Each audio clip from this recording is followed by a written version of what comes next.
Good, finally clear morning. It was raining all damn night, but it's good because it's not quite like hell now. It's a little bit more human. Human as fuck though. So there's that. Anyway, good morning everybody. We are back with more Super Mario RPG. We last left off with what did we last do? Booster Way, I think. We had just finished helping the folks of Moleville, and we were just before Booster Tower, which is where the princess is said to be, among other things.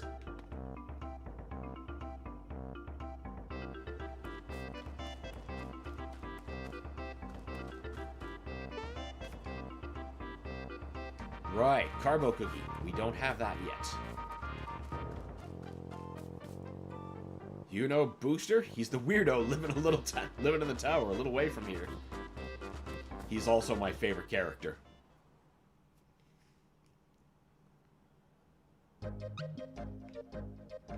Clear Booster Pass.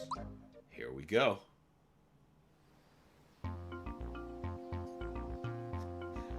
Booster has such a nice place. I miss my fortress. I miss the good old days. Peach screaming in terror, Mario rushing to save her, the fucking eyes in the doorway.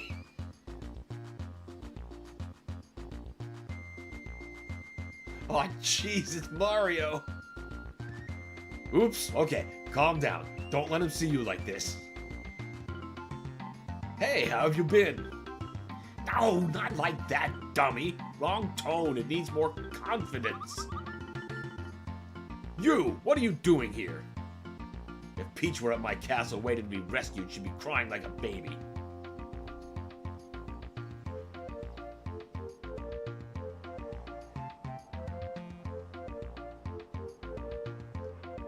Oh? Did I just hear voices? It couldn't be. I can't believe it. It's Mario. Mario, I'm up here.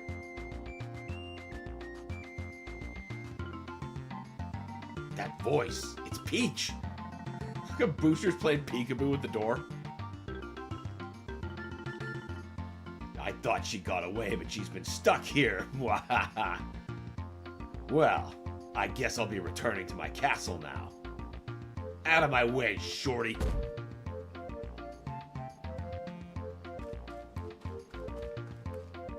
It's locked.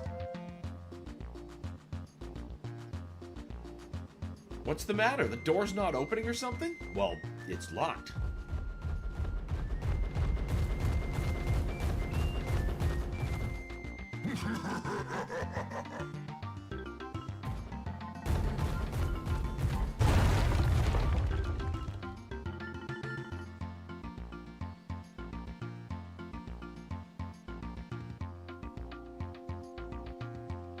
Yeah, I'm a piece of work, ain't I?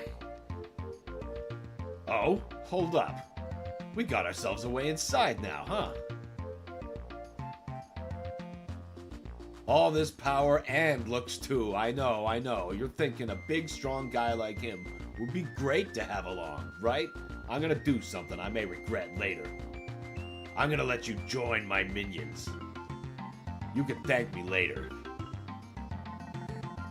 Mario and his friends have joined Bowser's minions, or we're so pretending. In the original, he calls himself Lightning in a Can. No! Damn it! I know how to do this! Blah, blah, blah. Blah, blah, blah, blah. Blah, blah, blah, blah, blah, blah, blah, blah. Blah, blah, blah, blah, blah, blah, blah, blah, blah. Blah. Blah. Blah. Blah, blah, blah, blah, blah, blah, blah, blah, blah, blah, blah. Blah, blah, blah, blah, blah, blah, blah, blah, blah, blah, blah, blah, blah. Blah, blah, blah, blah, blah, blah.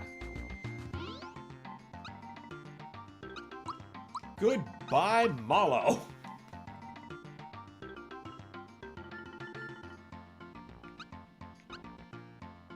Now, wait, no. Now we give you some work pants. You don't have a weapon yet. We can give you...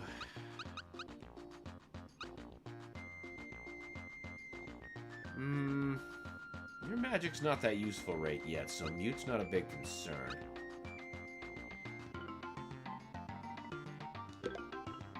There's been a number of times where that would have been advantageous to have against the fucking Amantias.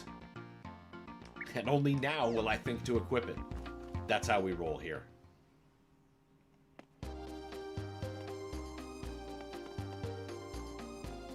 Hello there. Booster's busy right now, so he can't play.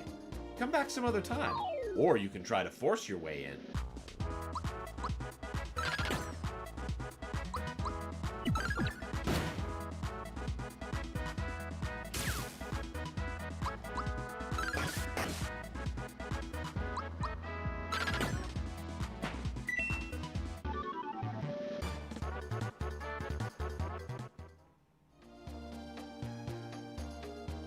Now, like I mentioned before, since this is just basically like a high-definition version of the original, now things are a little bit more clear. Like this Easter egg, the Magitech armor from Final Fantasy VI on the corner of the desk is a lot harder to pick out on the Super Nintendo, but it is there.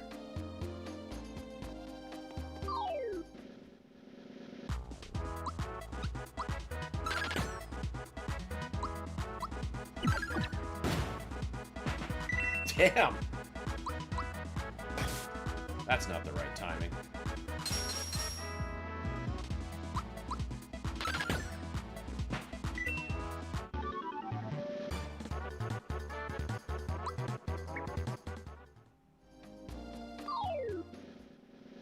We're just gonna beat up everybody in the tower. It'll be great XP.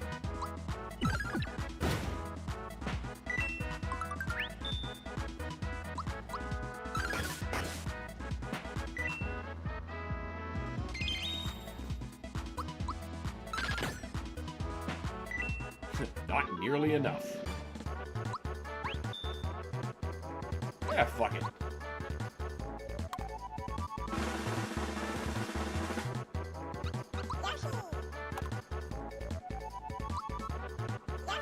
Sweet.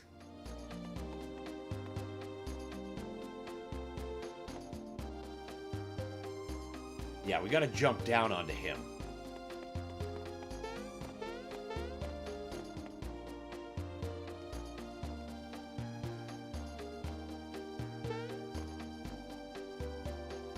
The booster standing there like that.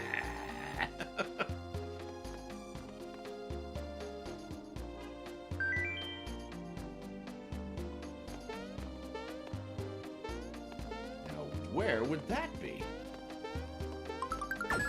Bingo. I think I'm just gonna leave that on him.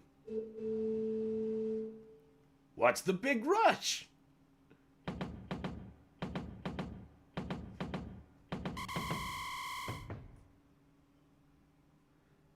I'm Booster, and this is my famous tower of amusement.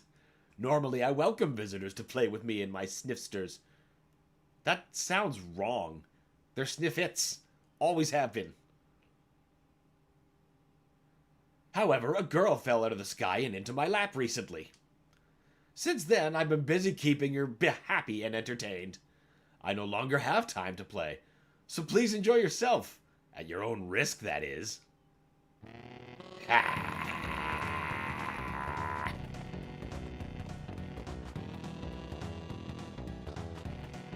Oh, he's running away. Please refrain from bothering Booster.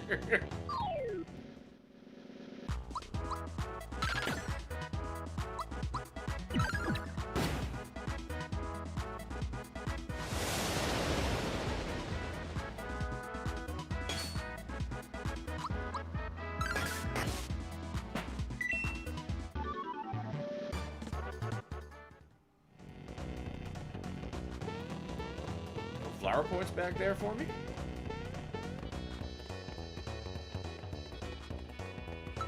Ah, I'm just thinking of a different place. How many of those we carry?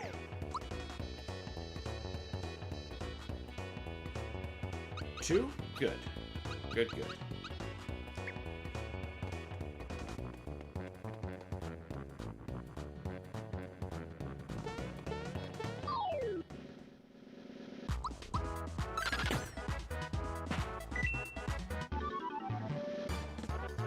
Nothing to it. Just give me my 2 XP. Raw bomb? Why are these ones called Rob? Interesting. It's all useful for gauge charging.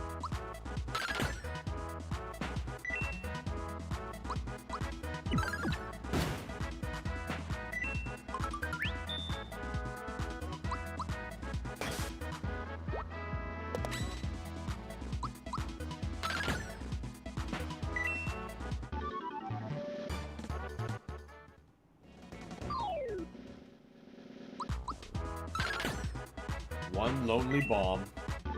Or Rob. That's so strange.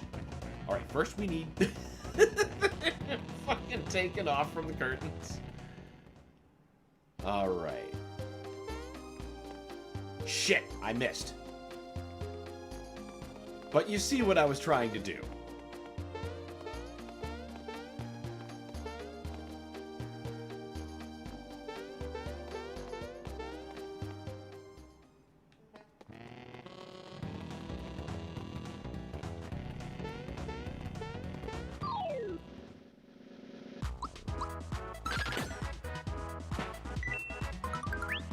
Thankfully, wrapping around isn't that much more difficult. You can usually get it within 2 or 3 tries.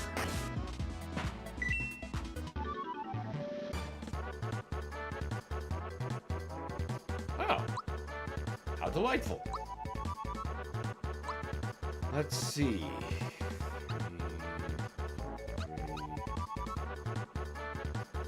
Okay.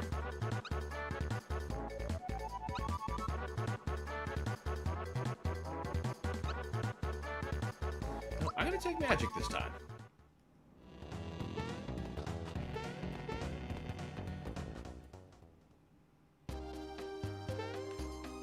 There we go.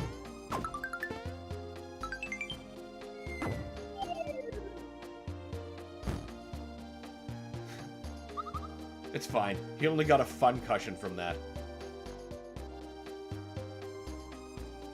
Now...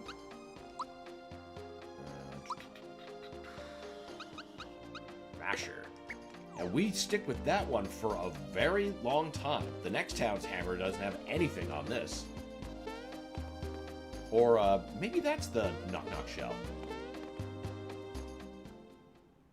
Oh, hey, Pornbot. You're early. Username is creative as always.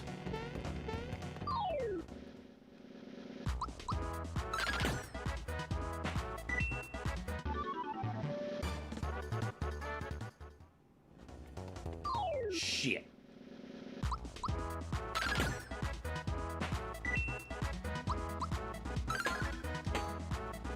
Could be worse, though. I mean, it is still basically free XP. And gauge charge. Yeah, we get to figure out what their triple tech is.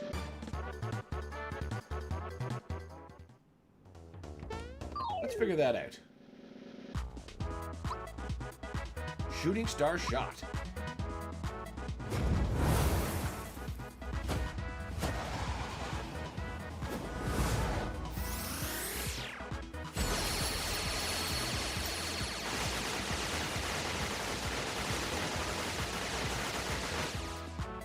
I think we got him.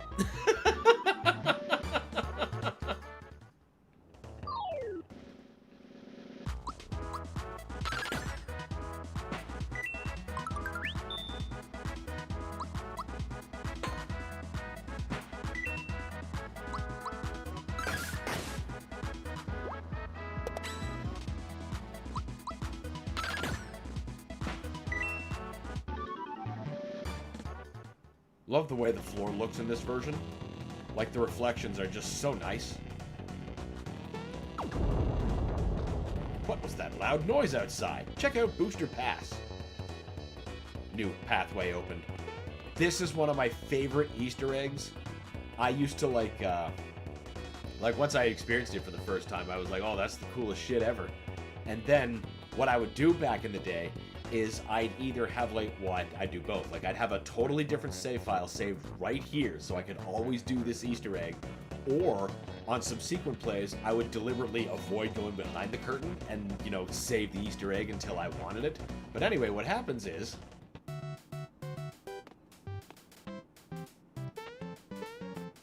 and they even remember to color his overalls the way it actually was in the first game, where his overalls were the red part and not his shirt.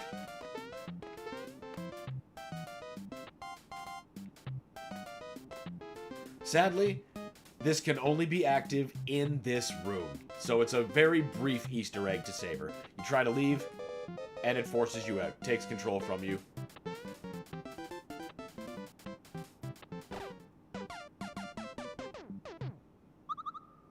Awesome, right?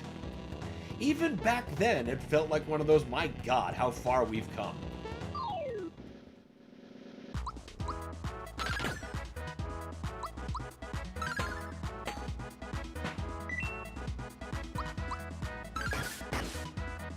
It's the other wild thing about having lived through the period of video games that I have. The kind of advances I've witnessed, we just won't see anymore. Everything is so iterative now. It's gradual.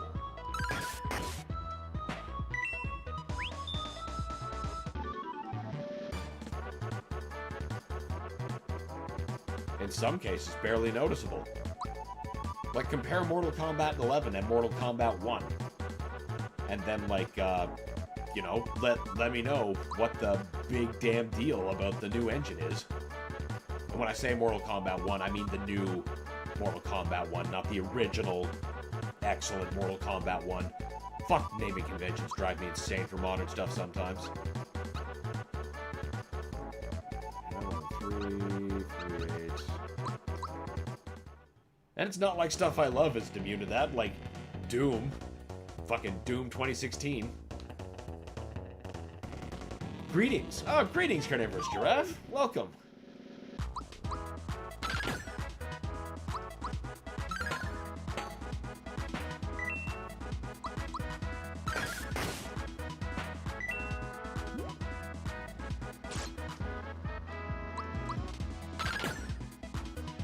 MK1 was almost a step backwards. They both look great. See, that's the thing. They do both look great. But I don't understand what makes 1 look so much better than 11. Like, there are some things that I'm like, oh, that's kind of pretty. But there's nothing that immediately between the two I'm like, oh, man, you couldn't do that on the previous engine.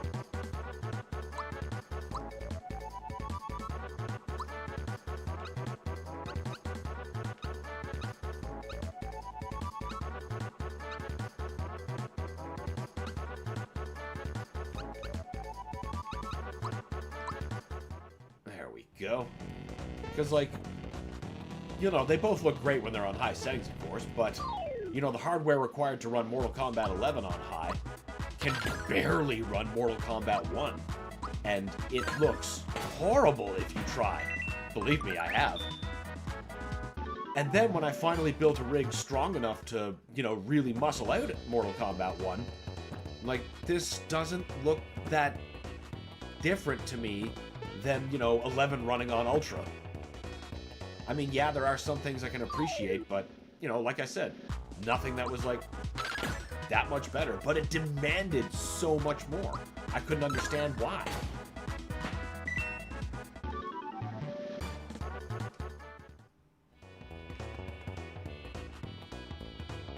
I don't know if that's just coming down to bad optimization or something within new engine iterations. I don't actually know how a lot of the under-the-hood stuff goes nowadays.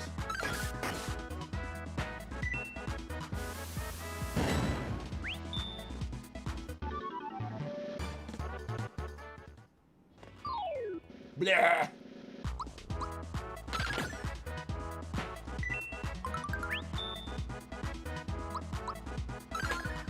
I'm pretty sure the only real difference between 1 and 11 engine-wise is 1 ran on a previous version of Unreal, and then,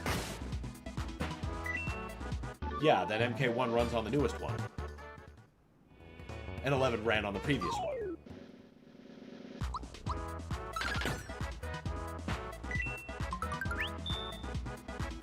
It's not like a ton of time passed between them. Well, that's the other thing, too.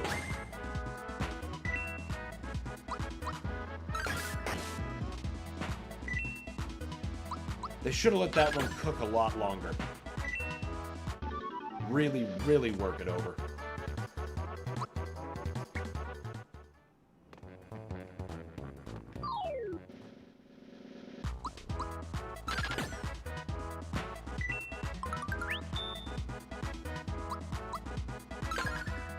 Which, you know, again, I guess begs the question, if they're not doing that much different, you know, visually, and the only real difference is Unreal 4 v Unreal 5, why does it need such a completely different hardware to do almost the same thing? Something's funky there.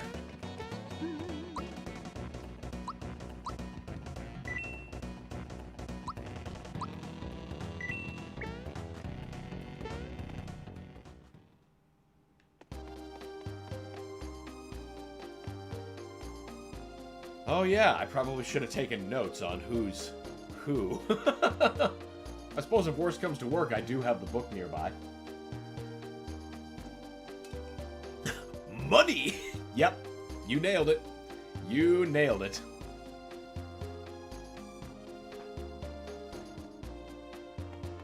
I think you're the first?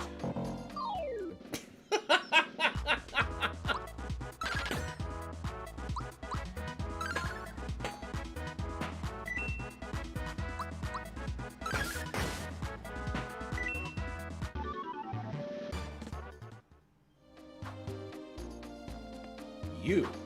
Nope. This is going very well. But at least I'll have a nice full gauge going into the boss. Okay, is it you? No. Man.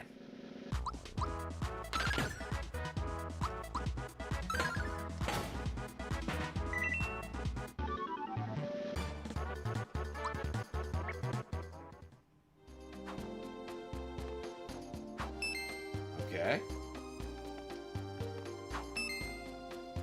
You know.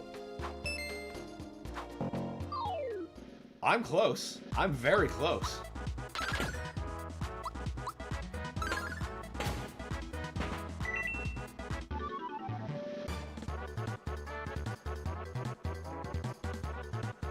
Watched a bunch of Norm Macdonald stand-up last night. That guy was the absolute best. Oh man, he is like almost never not at the top of his game. He is hilarious.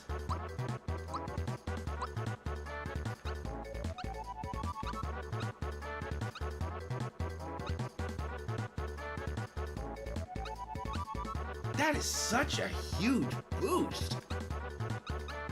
Yeah, it's dumb to take the other two.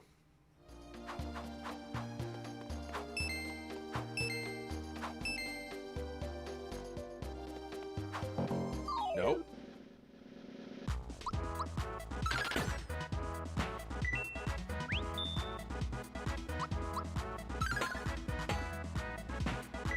Man, we even got to level in before the next boss. That's good. That's very good.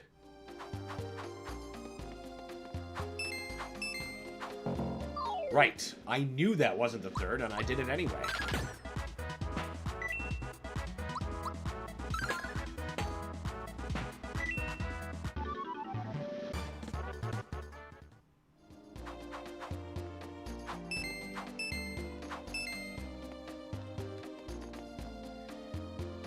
Do you have a favorite comedian? I do like a bunch. I think, in the end, I gotta go with the one who got me into stand-up, in Dennis Leary. Like, his first album is still, like, one of my favorite things to listen to. But, I also love George Carlin, Brian Regan, and, you know, old Eddie Murphy stand-up was pretty good, too. Robin Williams absolutely kills me, his stand-up.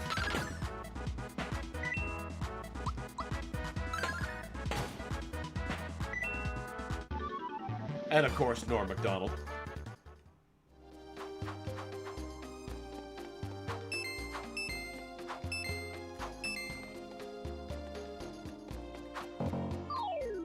Doe.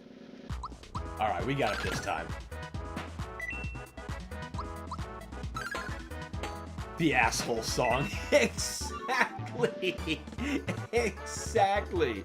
That was the first thing I heard, and I was like, excuse me? I need to know more about this person. And then I was just in stitches for the whole act. And then the other two songs at the very end, the downtrodden Irish song. And the voices in my head, I loved it. Back when I was a teenager, that was my favorite thing to listen to when I was like painting Warhammer models. Louis C.K. claims Dennis stole that from him. Comedy drama. Ha! Well, even if that is true, I don't think Louis C.K. could have pulled it off the way Dennis did.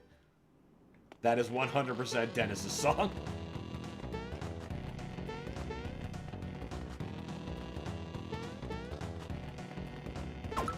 Hell yeah.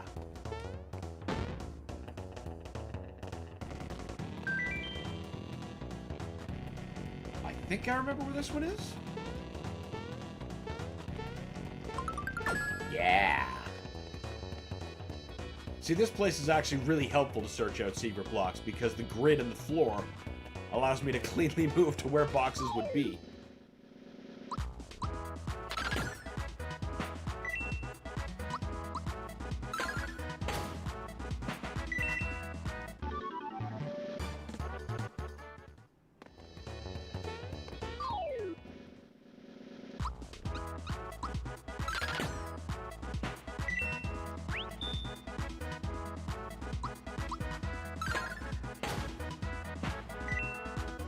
He made it his. 100%. 100%.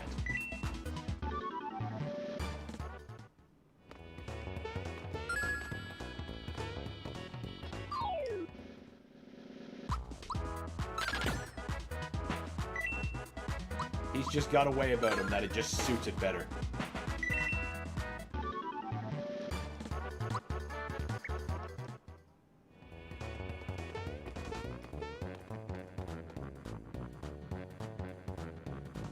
This thing.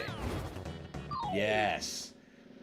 At least these things don't respawn. But there are lots of them. Blubble? Did I read that right? Blubble? Oh, I get it, because it's a blue bubble. I see. We're getting into naming conventions from the land of was. And by that I mean the Wuzzles. Old Disney show that I loved back in the day. Only lasted one season and it's a shame. I love it.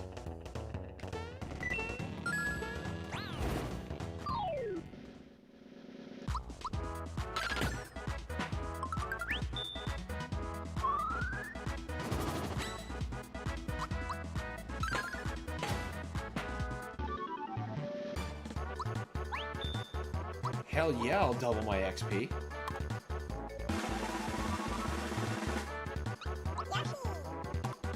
It's another show that's a prime example of, you know, old school Disney just not fucking around on Saturday morning shows.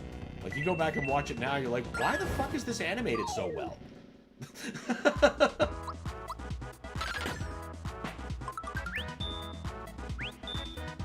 I used to listen to Tom Segura, but I've fallen off that train a few years ago during the podcast boom. Kind of an asshole now that he's successful. Okay, I'm not actually familiar with him, but, you know, sometimes fame does the worst things to people. They get big, and that's it. Time to jump off.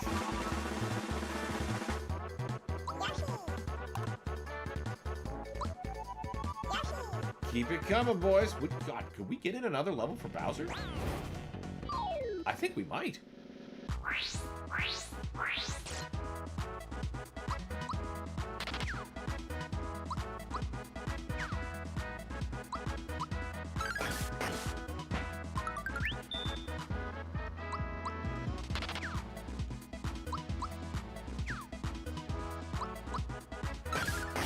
There we go. No lucky?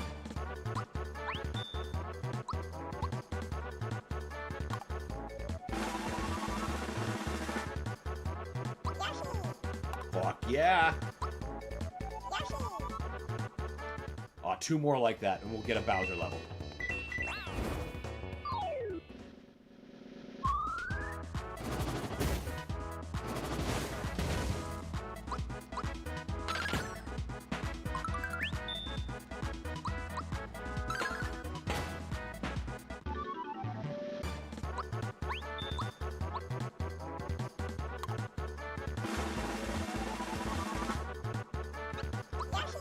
Fuck yeah. One more, and even if I screw up the luck thing, we'll get a Bowser level.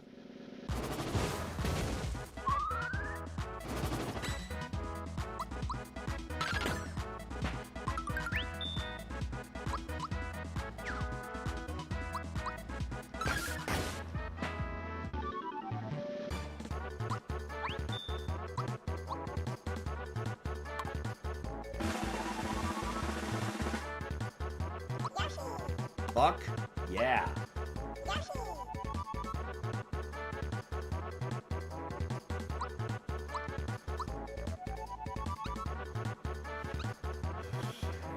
Ooh, that's big. Yeah, that's gotta be it.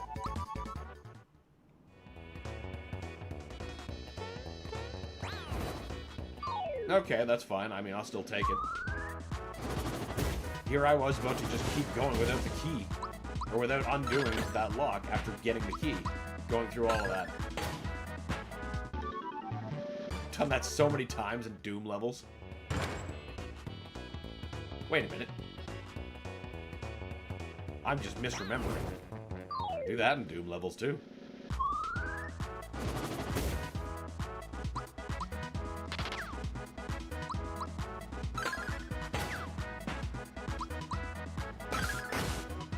The Helldivers have voted, and the new name for our Super Earth city is Gun.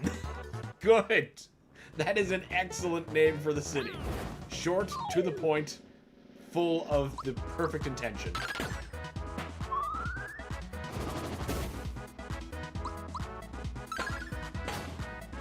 Woe betide any who invade Gun of Super Earth.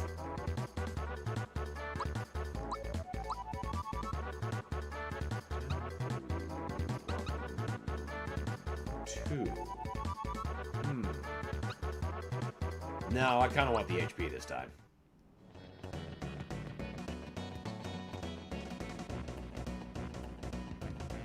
I'm missing something.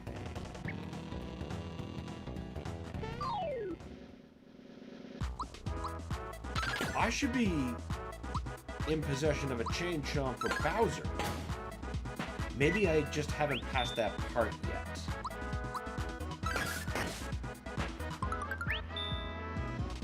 Well, if we get to the boss room, I'll just bust out the book and we'll go back for it.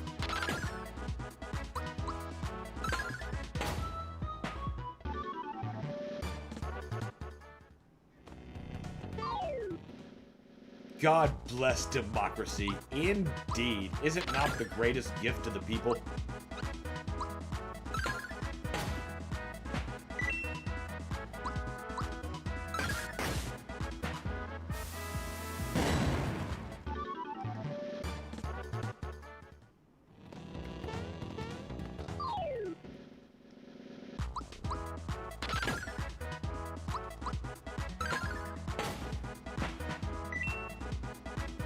That looks like the buff totem from Doom Eternal.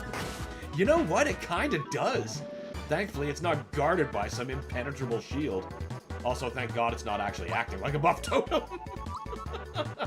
That would not be so great. 4, 2, 3... Yep, you just keep getting more HP, bud. You're probably not going to see much use. That is near the boss room. Alright. Hold on a second. I'm gonna get the book. Alright, book. Where is the chain chomp that I missed? I really need to have that.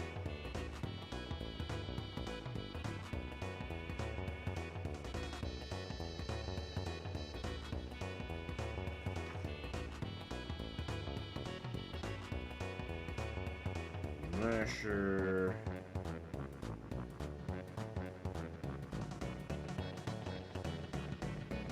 Oh, yep. There is a key door that I got the key and didn't open the fucking door, and wouldn't you know it, it was those booster portraits.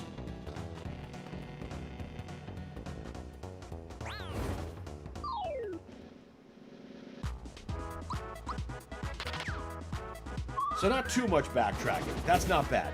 I mean, we might even get another level at this rate, and that wouldn't be so bad either. good to keep the gauge charged. Man, why was that word such a challenge?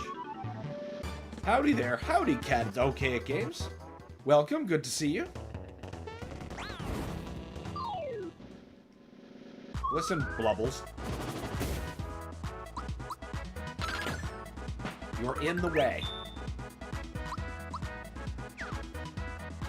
Mario.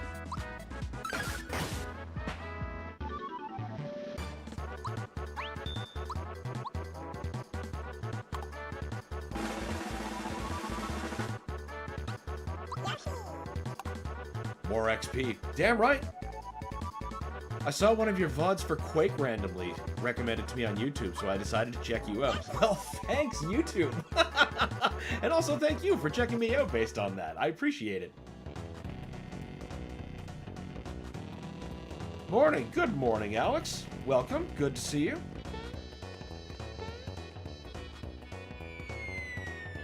Man, maybe this is more backtracking than I thought.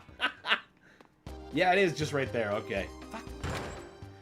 Quake 2 is one of my all-time favorite games. Me too. For, like, everything. The PC version, the 64 version, even the PS1 version. It's just, give me more Quake 2. They gaze into each other's eyes. Mario, she's a bit shy. Look the other way, will you? You can turn around now. She says she's been locked up ever since she took a bite out of Booster. So now, she wants to help us stir up a little trouble.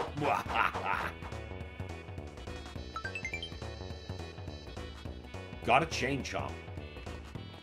Now we're going to equip the damn Chain Chomp. Quake 2 was the beginning of the movement shooter genre. I'm not positive I agree with that. I think Quake 1 had a bit more to do with that, with introducing rocket jumping and bunny hopping just as a whole. I mean, you could just simple it that Quake kind of gave us the foundation as a whole, as a franchise, because that was obviously perfected with Quake 3. But you know what Quake 2 did introduce that soon became a standard once it was adopted by GoldenEye is objective-based gameplay.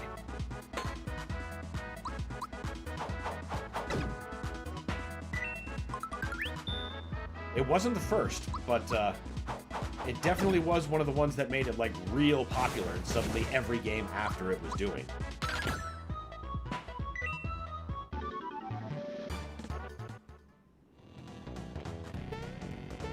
I remember GoldenEye being cited for that. I'm like, actually, I played something first. And I know somebody who probably longer lived than me would be like, actually, there's something before Quake 2, and I'd love to know what that is. True. Quake is like the grandfather of movement tech. Absolutely. It just keeps getting finer and finer as it iterates upon itself. Quake 2 always just felt faster to me. Though if you know what you're doing, you're always zooming around Quake 1. Yeah, pretty much. Quake 2 always feels faster to me when I'm playing multiplayer. When I'm playing single player, it feels about the same as Quake 1. But in multiplayer, there's... Man, you get into railgun fights, there's nothing like it. You will find speed to get away from the railgun or the tendrils of somebody shooting a BFG. You can't just break someone's line of sight to get out of that like you can against it in Doom. Well, classic Doom, anyway.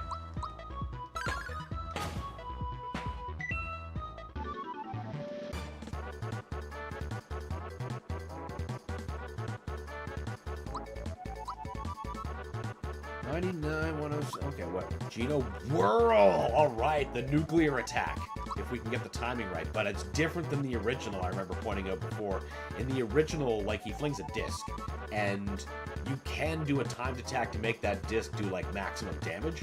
But in the original cartridge, the timing is once the projectile leaves the screen. But in this version, it's just as it leaves his hand. Very different muscle memory. Always fight with it. 8. Ooh, that's 3. Nope, that's a bigger increase. We gotta take that. Though I do have some things I dislike about Quake 2, like the normal shotgun being a piss-poor excuse of a gun. I don't know. I don't know. I do like the normal shotgun. But then I love, as you mentioned, the railgun, which is an incredible weapon. Oh, it's one of my favorite FPS weapons of all time. I love just about every iteration of it. Like when I met the Gauss cannon in Doom 2016, I was like, "Aw, yeah, here we go." But I like the single barrel shotgun in Quake 2.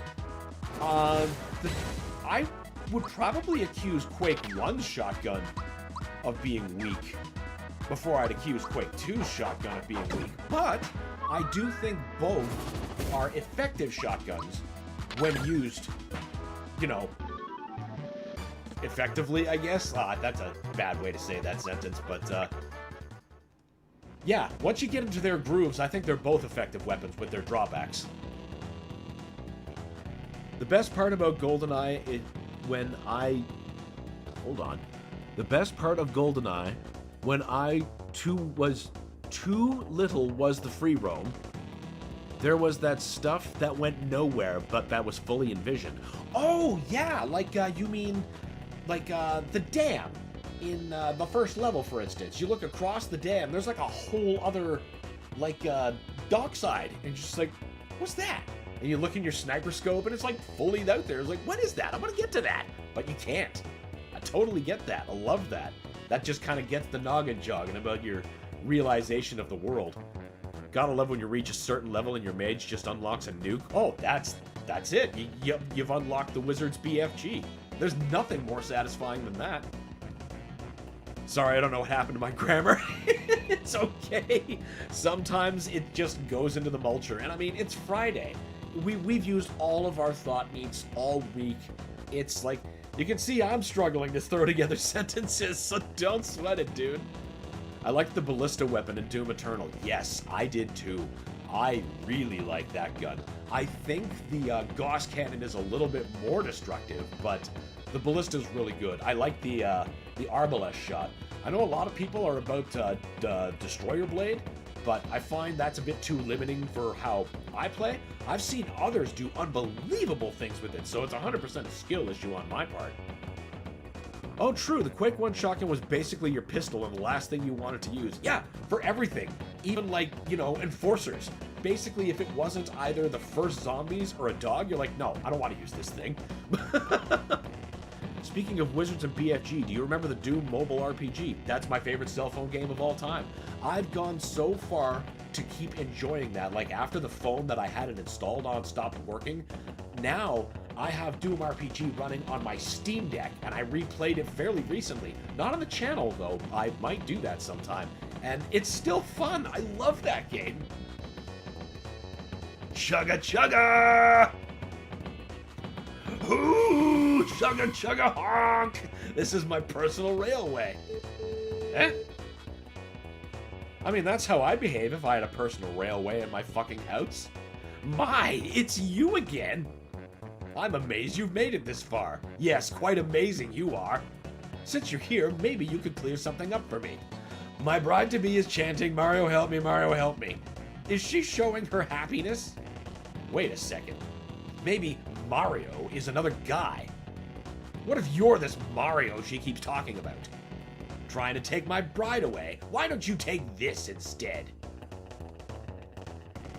Okay. In Quake 2, if I think back to my most recent playthrough I used the normal shotgun more than I expected. Yeah, because it's a surprising workhorse. More surprising than Quake 1's. So I suppose I should be more kind to it. Anything is better than the pistol in that game. Yeah, you're absolutely right about that. With the play I was doing for the channel on Quake 2 64, there was a lot of situations where I was forced down to using the pistol against fucking tanks and the trespassers, and like, man, that was not a good time. Did not like having to pull through that. That didn't do it. I ran out of bombs. In that situation, I would have given anything to have Quake 1's shotgun instead of that pew, pew, pew. But you know, we got there. Eventually. Well, so long. Oh, we'll see you again, Booster. Don't you worry. Nothing will beat the Doom shotgun. Best sniper weapon I've ever used. I understand. And you know what? That's especially true if you're playing the Super Nintendo version of Doom, because that shotgun doesn't spread. It just slugs out in a straight line at full distance. So if you're like, in say like the secret courtyard in E1M2 that has like sergeants sprinkled about, they're only gonna look like these tiny black cubes. But you line up that cube and go, poof, he's dead.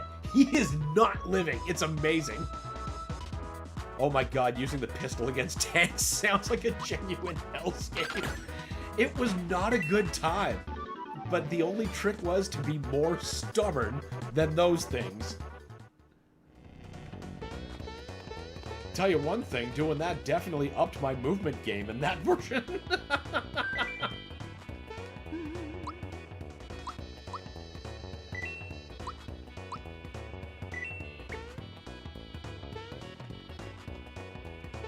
When we go back for Quake 2 on this channel, I had just started Call of the Machine, which is so fucking good.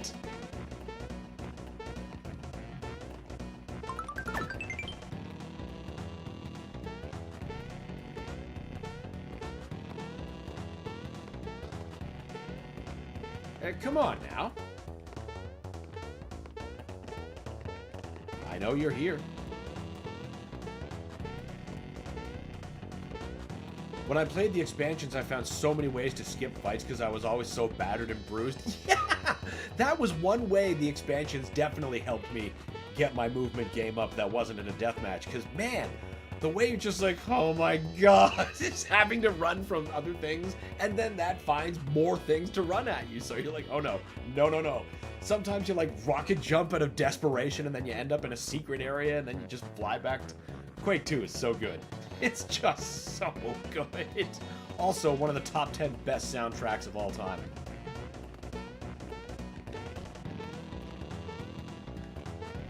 Call of the Machine is good, but holy shit is it hard. Yes, both of these things are true. I am here for the challenge. Of course it is. I was just about to reach for the book. It was like, where the fuck is it? I know it's here somewhere. The final boss is deceptively difficult, having two fluffy shamblers. Yeah, I thought I'd be able to shred through them with Quake 2's arsenal, but that was not the case. I had to earn that victory. If a fight was optional, I found it and I exploited it. Don't blame you. Don't blame you one bit. Anything against the CPU goes.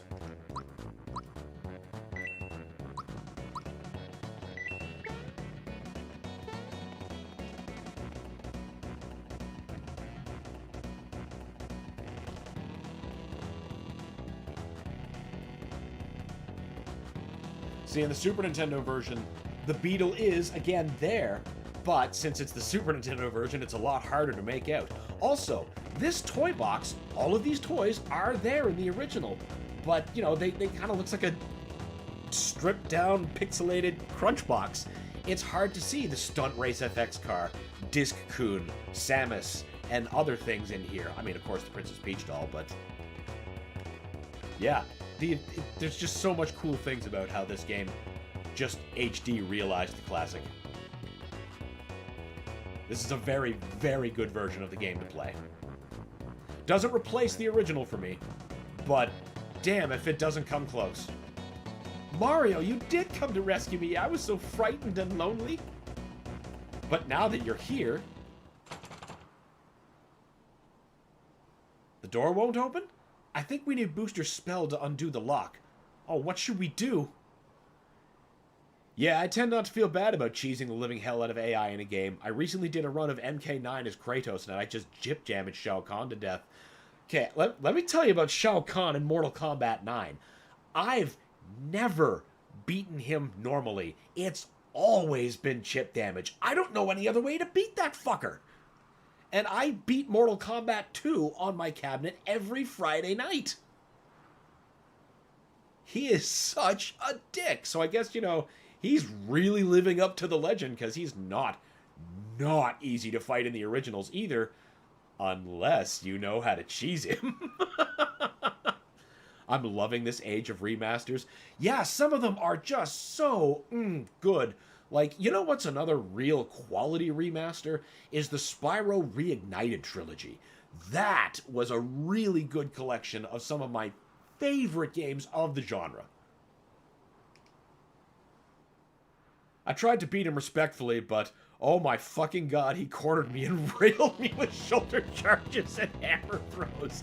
That's an average session with Shao Kahn, no matter what game you're playing, especially if it's Ultimate Mortal Kombat 3 or Mortal Kombat Trilogy.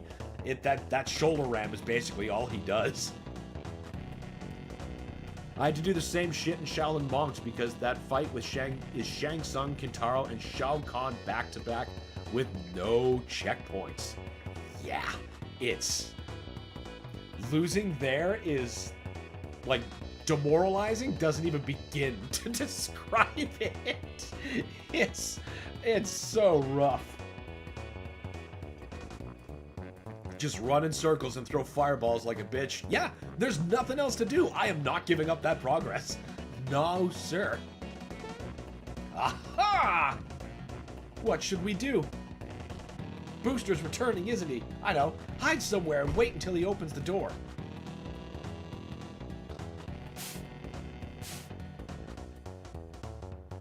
You can move freely behind the curtains. Good luck hiding from Booster and his Sniffits. I will no longer be calling them Sniff Stirs like they've been renamed. I won't do it. Boss, shouldn't we be concentrating on the girl? You know, just like our last session when we were playing against, Mac in the Mushroom Kingdom. I will not call him Clay Morton, even though I actually have to concede it's a much more clever name. The original name is what I'm abiding. Right. Now, about the girl in my life, who thinks I should marry her? Well, speak up. A wedding ceremony would make a great party. A party? We haven't had one of those. It could be fun. So, what is a party? Well, you drink punch and eat cake, I think. Drink punch, eat cake. It sounds complicated. I don't know if I can muster the energy to do it. Let's walk through it once. It's wedding rehearsal time! Apparently there's rumors of an Earthbound remake, but I think Earthbound doesn't need a remake. It's so good. Okay, I got two feelings on this. First of all, knee-jerk, I totally agree with you. Earthbound is just fine, doesn't need to be touched. But, follow me here. What if it was in the same vein, but not necessarily the same visual style as the Link's Awakening remake for the Switch? So you do the same thing, but this time you would make the game look like the claymation models of the strategy guide. I think that would be fully worth doing, as long as nothing else was touched. You just make it look like the clay models, keep all the dialogue, all the quirks, everything else, because it's a masterpiece. I think that would be worth doing. We will now begin the ceremony. Walk down the aisle with, "Hey, someone make her smile! Beautiful bride-to-be!" I fell in love with Earthbound once I hit the "I'm the third strongest mole" section and realized the joke. Now you will realize the power of being third. Oh god, that game is so good. Dungeon Man just slowly turning himself into a dungeon. Those games are just so good. Mother 3 is my personal favorite. I actually went to the trouble to order a cartridge from wherever the heck it came from. I know that's obviously not official because mine is a translated version, so it does just contain the ROM hack. But it was a cartridge, you know? I wanted to play Mother 3 on original hardware. And I did, and I do still every year. I love that game. Rumor says that it'll be claymation, so that does make me interested. Oh! Okay, so if that's the rumor, color me apprehensively interested.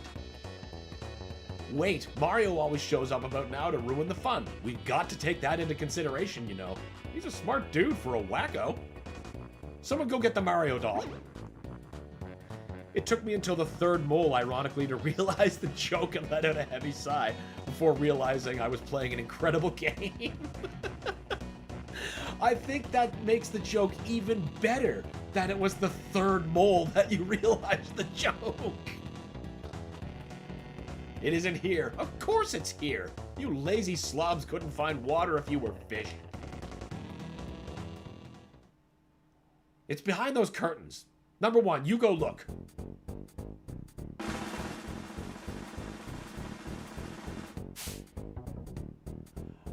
Once the 3DS servers and stuff went offline, I modded my 3DS, and the first thing that I did to it was give the dashboard a stereoscopic moonside theme. It's perfect. I don't need any other themes.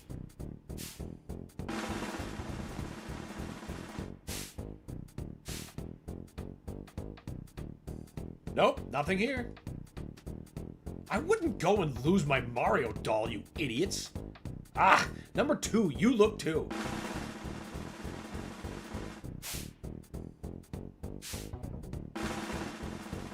I still need to beat Earthbound. I'm currently in the introduction of Pooh, or as I named him, Shit. One tomato. Oh wow, but you haven't beaten it yet? You are in for a real treat. Like, no, I can't even tell you. You just have to experience it blind. Oh crap, I skipped text. How creepy, it's a pain, but I think we should check one more time.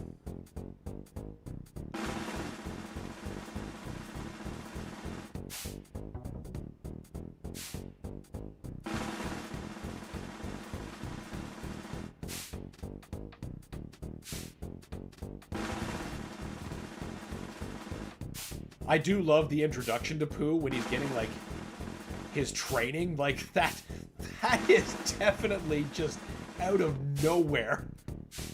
I'm going to take your sight now. Huh? Nope, nothing here. I wouldn't go and lose my Mario doll, you idiots. Number two, you look too.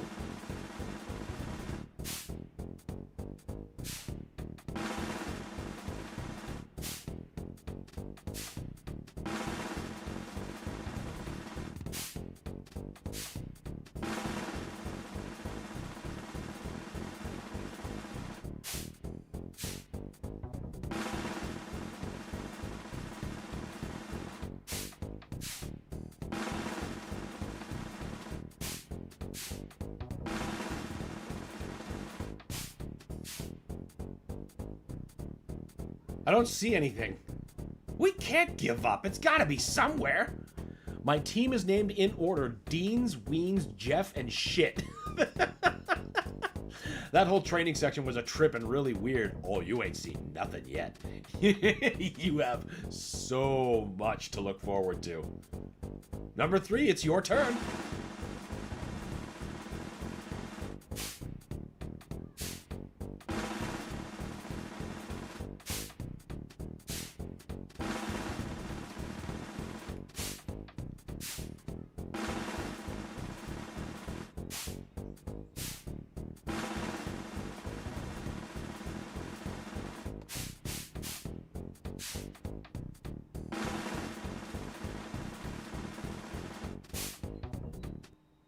Wait a minute. This is better than a party. Look out, 'cause here I come. Wait a second. It's right up there. I found the Mario doll.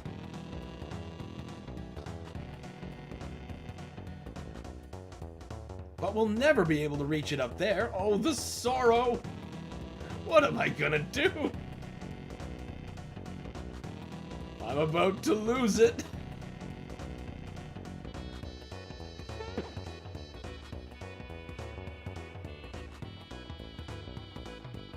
Goodness, you're so kind. Thank you for getting my doll. I'd like to reward you. Here, take this. Got Booster's charm. May happiness follow you wherever you go. All right, enough is enough. Cancel the rehearsal. We're going on with the show. Here's the password. Username.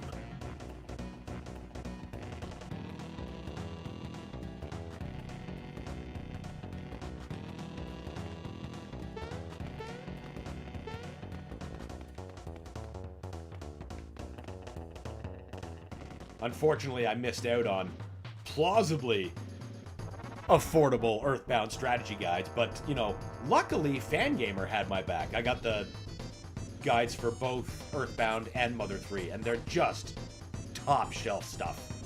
Perfect companions for any play.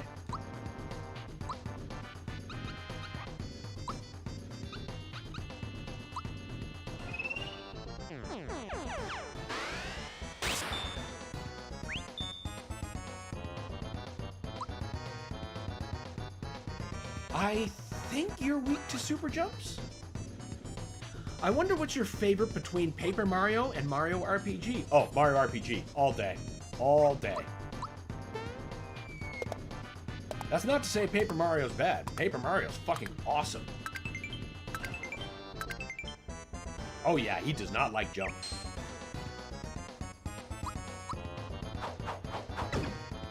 The N64 original being my favorite in the case of Paper Mario.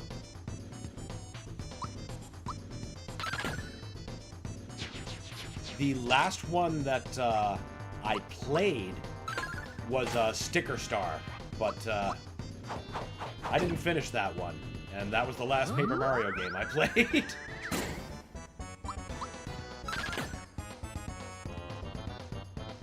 Whoop-de-doo! Yikes, they're pretty tough. No combined attacks for me. I really like the Mario and Luigi games. I've only played Thousand Year Door, but I have played this game on the Super Nintendo. Good, because honestly, this is still like my favorite Mario RPG of all the different Mario RPGs that are out there.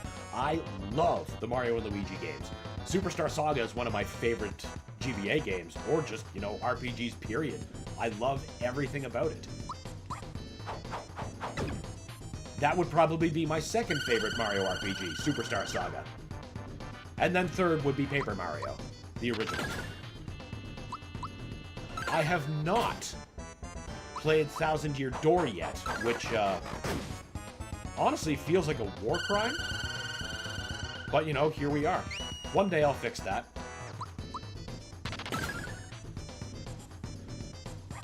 I need to beat Superstar Saga still. I've only played Brothership. Now, see, that's one I haven't played yet. I think, oh, wait, no, it's not the only one I haven't played. I also haven't played, Partners in Time. Just never got around to it. Loved Dream Team, though, on the 3DS. Played a ton of that.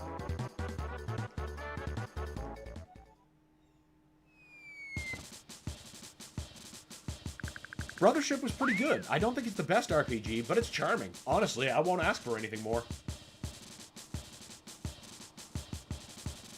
Because the Mario and Luigi games didn't do what I found the Paper Mario games doing, which was just stripping away things that made it fun or unique or gave it personality and then leaving nothing in its wake.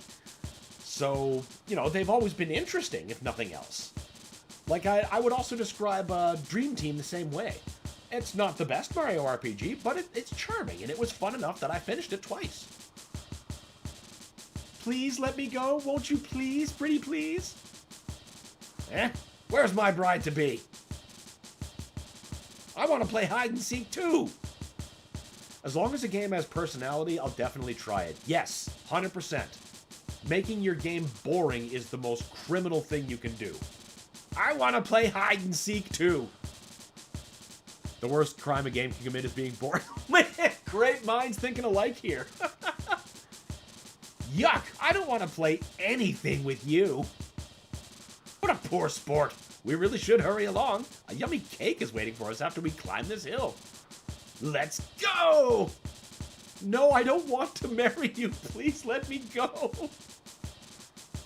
Mario, help! Oh, it's Mario. We didn't plan on this. Mario, you aren't invited to our wedding. Besides, we still have the rehearsal. I'll be happy to race you to the wedding hall, but you'd better not get in my way.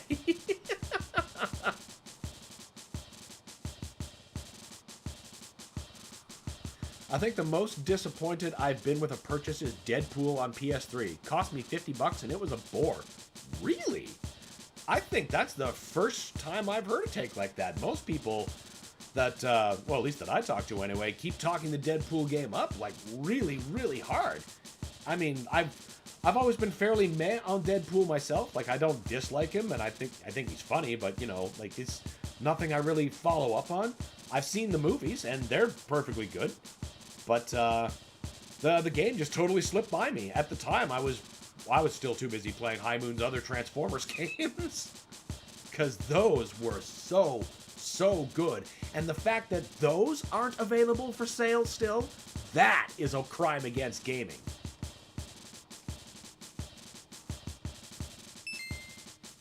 This is the Booster Hill track. Need some advice? Nope. I think superhero games have yet to do better than, like, I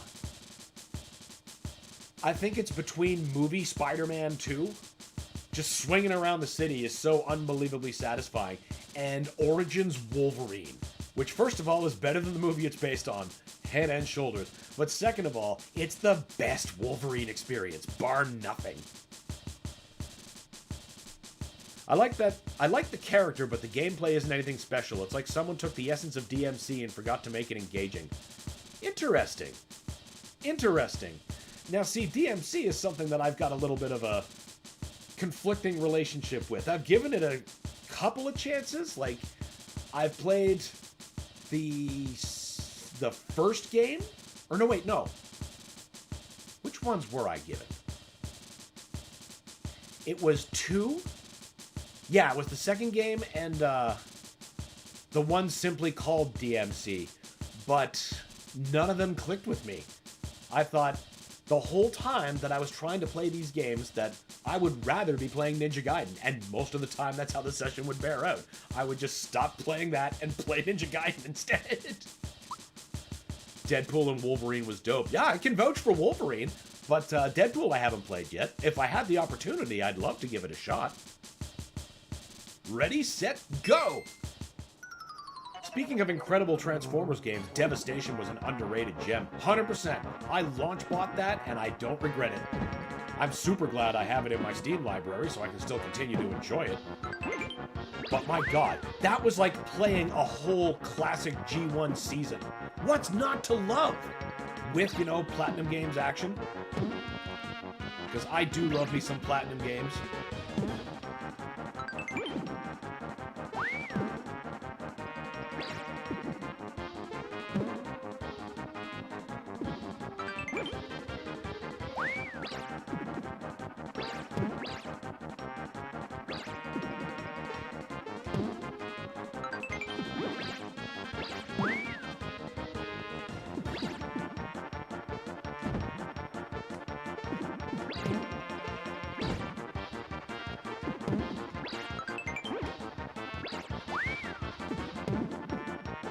Whoa! I forgot about the red barrels. That's new. Aw, come on, Mario. We need more flower points, damn it.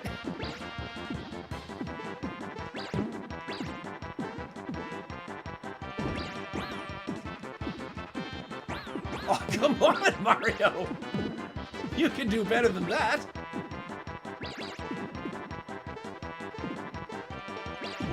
Oh. We were doing so well. We were doing so well. No! Definitely gonna have to revisit this hill for missed flower pieces. Oh my god!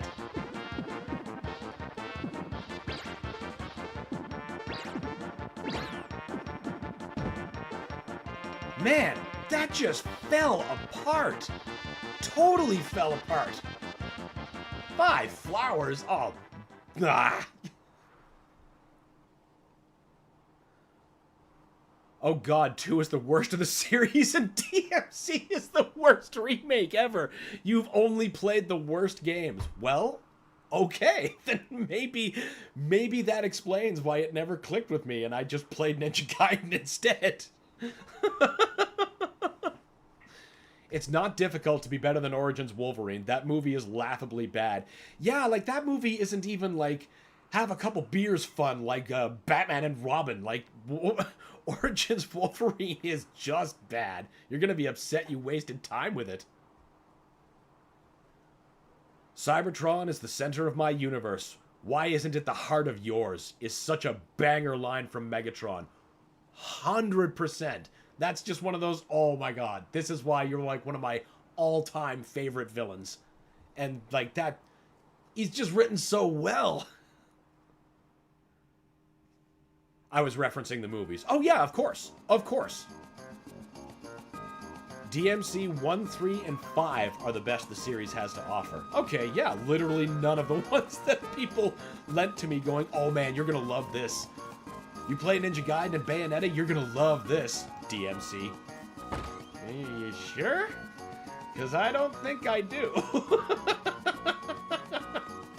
I think I got to whatever the equivalent of stage 3 was. I'm like, I can't do this anymore. You can take this back. I don't want it.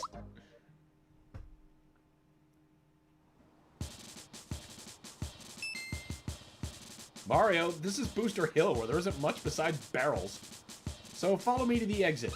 No. Okay, whatever. See, now there's flowers that I can collect. To get all the ones that I could have earned and failed to once my run fell apart and went to shit. Okay, good, I can still pause. Those people are actually lied to you. Those people just actually lied to you, okay? Well, it sure felt like it. So I'm just like, are you sure you understand why you're recommending this to me?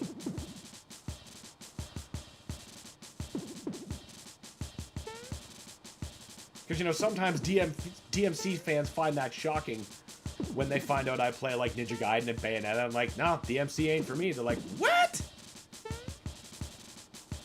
That's not legal. And, you know, they're the same people that lent me DMC for a week. It was like, no. None of this.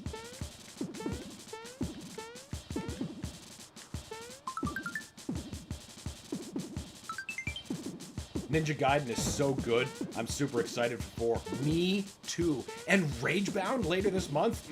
I'm so into that. The demo just it gave me everything I wanted. I cannot wait for the full experience. I've also been really enjoying Ninja Gaiden 2 Black.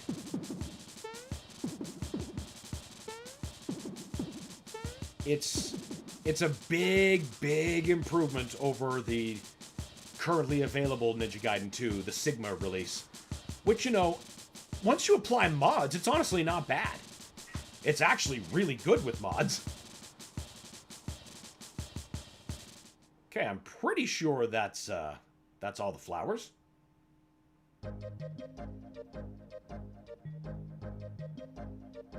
You know what? I'm just going to take one more run because it doesn't take that much time. Ragebound is going to make rage, that's for sure. Yes, it is. And boy, I am here for it. I am so here for it. Ah, there we go. There's no more flowers left. Okay, perfect. Thanks, Toad.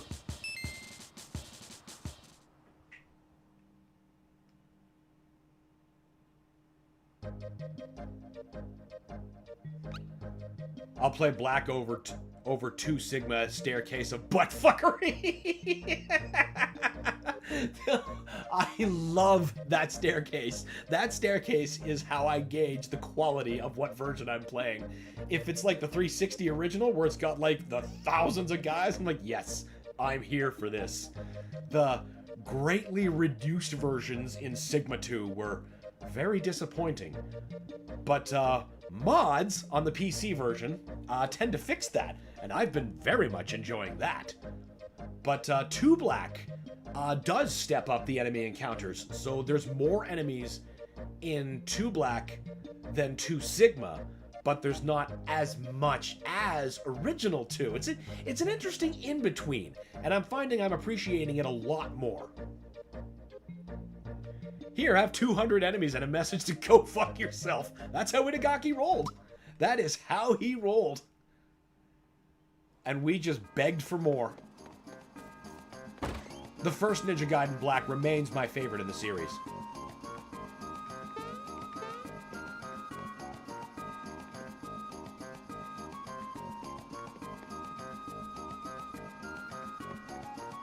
which is another one of those, I don't like the Sigma release, but since, you know, the Master Collection on PC is quite amenable to mods, you slap a couple mods on there and bam, you got a PC version that's close enough to the original Ninja Gaiden Black that you can call it Ninja Gaiden Black.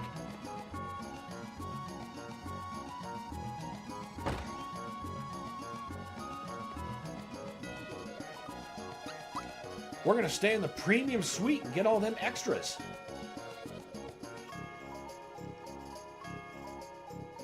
The suite! Ha! In the original, it's supposed to convey excitement. They capitalized the entire word and ended with an exclamation mark instead of a period. So it was like, the suite! But here it's just like, oh, take the suite. I always love to death the differences between the versions of every Ninja Gaiden game, from normal to black to Sigma. It's so cool. Yeah, like, there's a world of difference between every single version. Like, it's not like, oh, I know Ninja Gaiden 2. Okay, which Ninja Gaiden 2? I mean, putting aside a second, like Ninja Gaiden 2 Dark Sword of Chaos on the NES, and then the myriad of Ninja Gaiden 2 that are out there now since the 360 and the modern versions.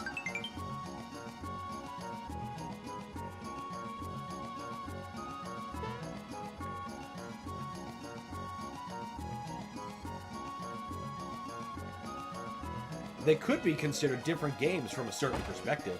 Oh, I 100% thought that. Particularly between the original release of Ninja Gaiden 2 and then Ninja Gaiden Sigma 2.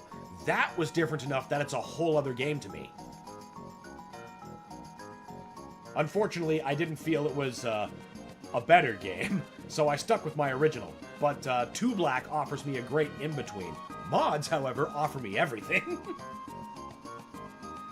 Especially if we're talking about Ninja Gaiden 2, Sigma, and Black. Oh, yeah, exactly.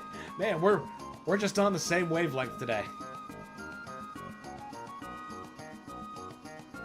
Be sure to turn off the lights when going to sleep. Ring that bell for room service. Anything else, sir? Looks like he wants a tip. In the original, tip is fully capitalized too, so it's like, looks like he wants a tip. Will you give him one? Yeah, sure. I do hope we get a Ninja Gaiden 3 Black to finish the trilogy. I'm conflicted on that, because on one hand... Okay, yeah, I've got a pretty long-winded answer and a hot take at the end. Stay tuned. I feel on one hand, we already have a Ninja Gaiden 3 Black in Razor's Edge. And that's good, because Original 3 is awful. I don't like it, just fundamentally. Everything about it annoyed me. How easy they made it, this unbelievably horrible story. There was just nothing going for that game. The fact that I was struggling to allow myself be killed by a tank, I was like, this is not Ninja Gaiden. So then, Razor's Edge comes out.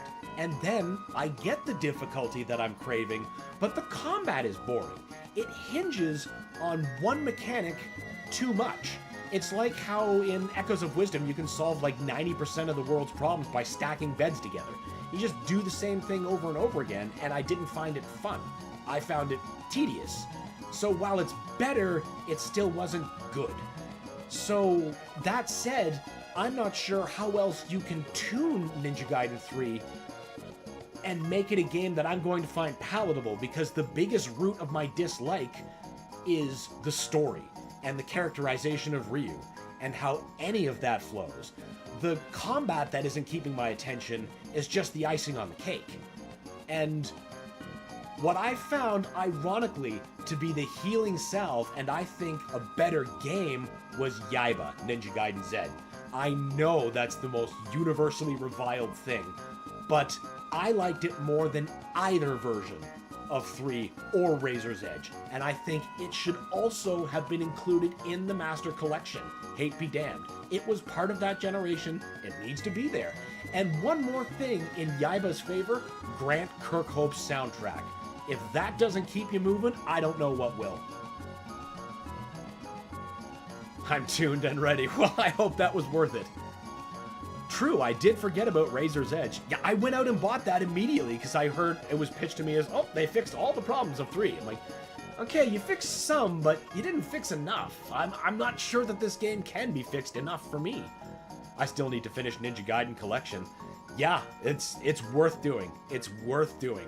I mean, even if you only finish the first 2 games. But, you know, they are worth experiencing nonetheless. Oh yeah, Echoes of Wisdom was hard to be creative because I knew I could just do something stupid like stack beds together. Yeah, and like 90% of the puzzles are just your bitch by this one mechanic that you've had since the start, with no real change. And that wasn't, you know, interesting to me. The name's coming into me right now. The steel on bone mechanic. That just wasn't doing it for me. I preferred the free-flowing combat of 1 and 2. I understand your points and can also agree Yaiba's underrated. Oh! You are the first person I have met who would have said that. Yaiba is definitely underrated. It's not a mainline game, but you know, it's very, very clear about that, so I don't think it has to be. I hope 4 is good so damn bad. Yeah, I really do. But you know what? 2 Black being the improvement that it is, and Ragebound being the absolute knockout that the demo was, I have so good faith that it's going to just be good. 2 Black was probably the biggest indicator for me that, you know, giving me my hope. But Ragebound just gave me that extra bit of, like, super hope that we're gonna go 3 for 3, pull off the real hockey hat trick. But you know what? Even if we don't, and it ends up being like another Ninja Gaiden 3, we still got 2 Black and Ragebound. 2 out of 3 ain't bad. That's better than most franchises could hope for nowadays.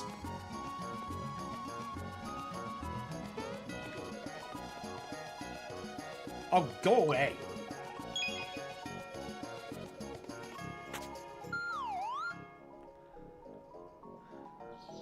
I never understood the hate for Yaiba. I think it's a suitable game at the end of the day. I completely agree.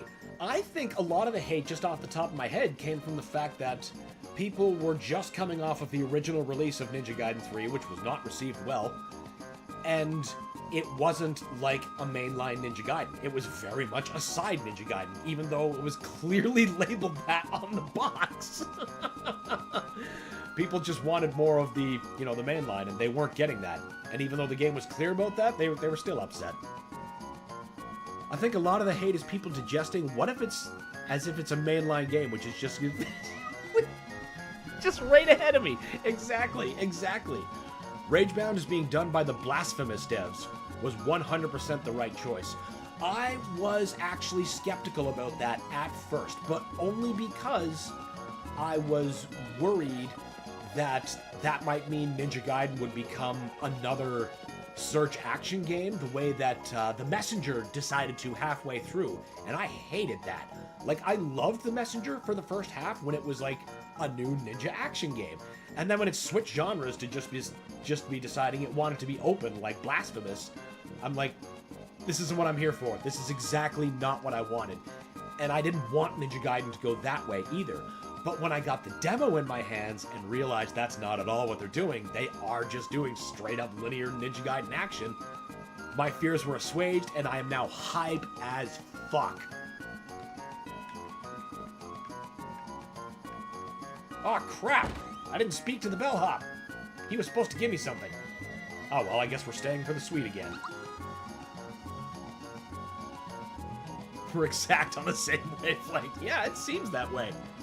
Oh god, I hated that from The Messenger to the point that I genuinely stopped playing when it told me, go fuck yourself and search the world again. That's exactly what I did. I stopped playing, deleted it, and never looked back. Now I'm just like, you're in my library. You're just sitting there mocking me. But you know what indie game actually completely made that up for me is Cyber Shadow. That gave me 100% the experience I needed. And if you haven't played that, boy howdy, get on that. It's on, I'm pretty sure, everything conventionally. I know it's on Switch, that's where I first engaged it. I know it's on Steam, so I have to assume it's also on PlayStation and Xbox.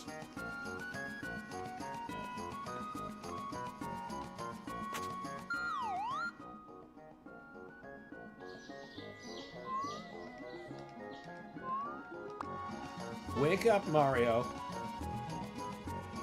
Cyber Shadow was just what I was asking for. Yes, exactly. It was just what I was asking for, too. It felt like the healing salve after what the messenger did for me. Have you played Iron Meat? This incredible new Contra-like. Yes, I have, actually. And you know what? First of all, I do love it. We'll just get that out of the way.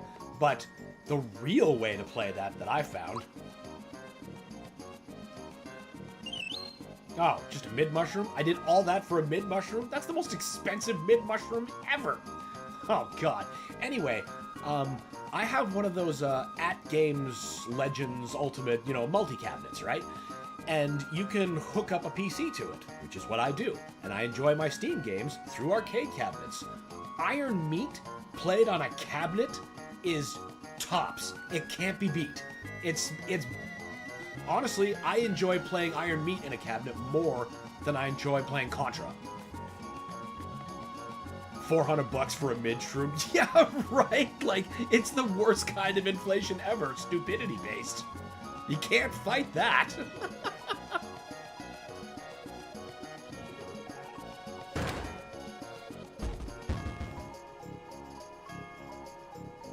We're barricading the door, so don't even bother trying to sneak inside.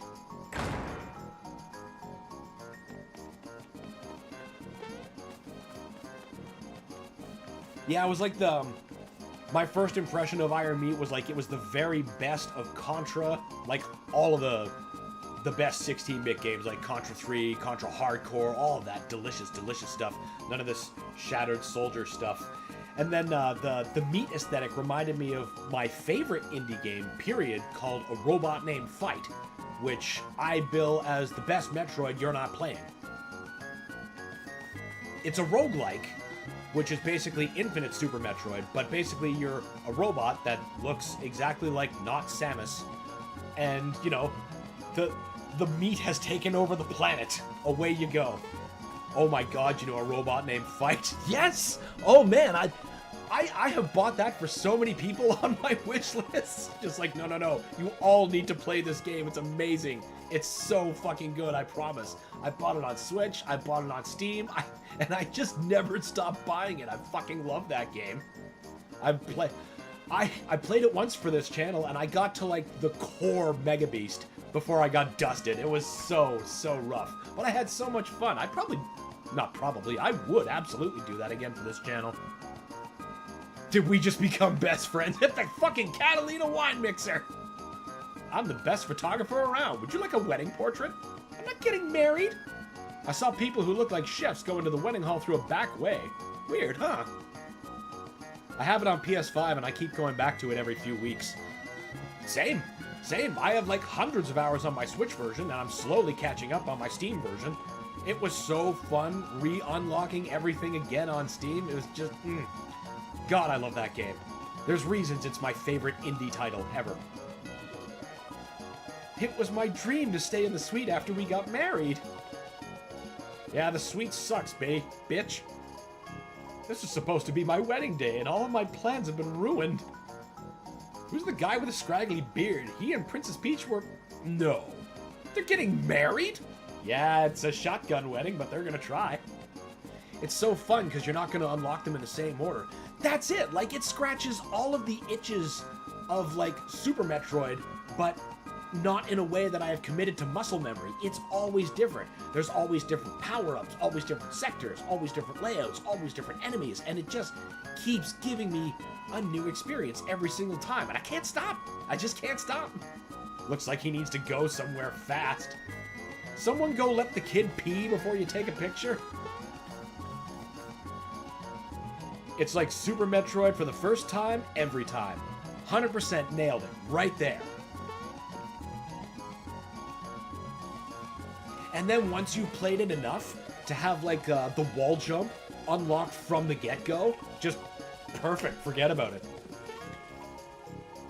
The one thing I've never been able to do in that game is like actually survive the glitch sector anytime I find my way in there by talking to that first robot who's always dying.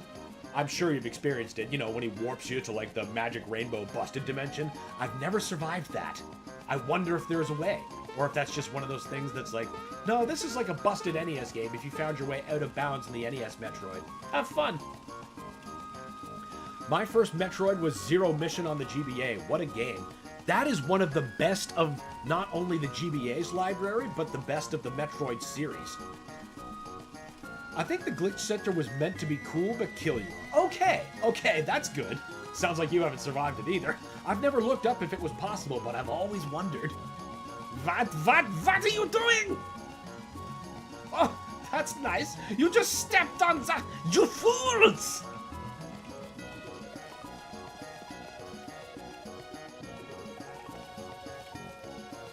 Halt! Who goes there? You look like Mario, but the door is shut tight. Listen, Mustache. You and your overgrown turtle friend can take a hike. Go! Scat like Mario and jump out of here! Get lost! Oh. Oops. We've got a problem. I better go tell Booster. It won't budge. Say, wanna help me bust this door down? On the count of 3, we'll run together. Timing's the key. Ready? Here we go.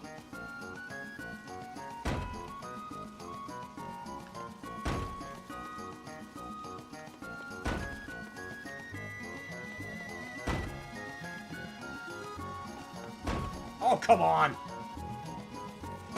There we go. It's like reaching level 256 in Pac-Man. You just reached a kill screen. I love that thing. Not that I've ever actually attained the kill screen myself. Lord, how I've tried. Shut it now! Move it! Mario, is that you? Mario, I'm in here! Hurry, get me out of here!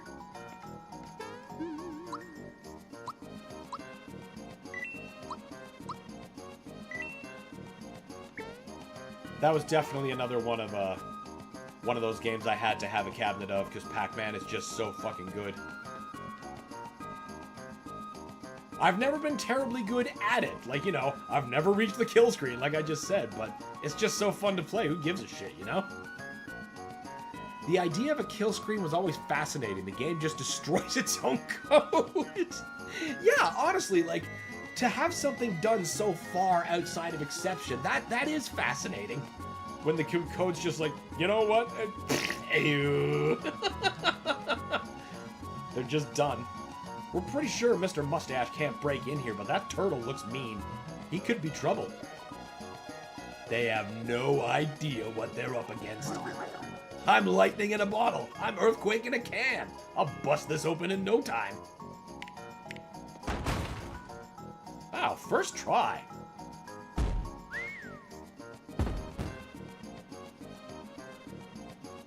My Oma, Dutch for Grandma, owns a Pac-Man and Galaga arcade cabinet collection. Oh, cool! Oh, did they get one of those arcade one-ups like I've got, or do they have like one of the old, like actual old school original ones with like the tube TV? Yep. Okay. Yeah. Oh, one-ups are wonderful. I got a bunch of those.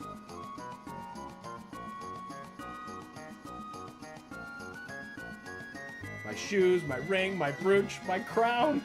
I've dropped them all. Booster, sir. Booster, don't bother me now. Okay, everyone, the bride is growing impatient. Let the wedding begin. What's this? Water coming from your eyes. Are you leaking, my dear? Tastes salty.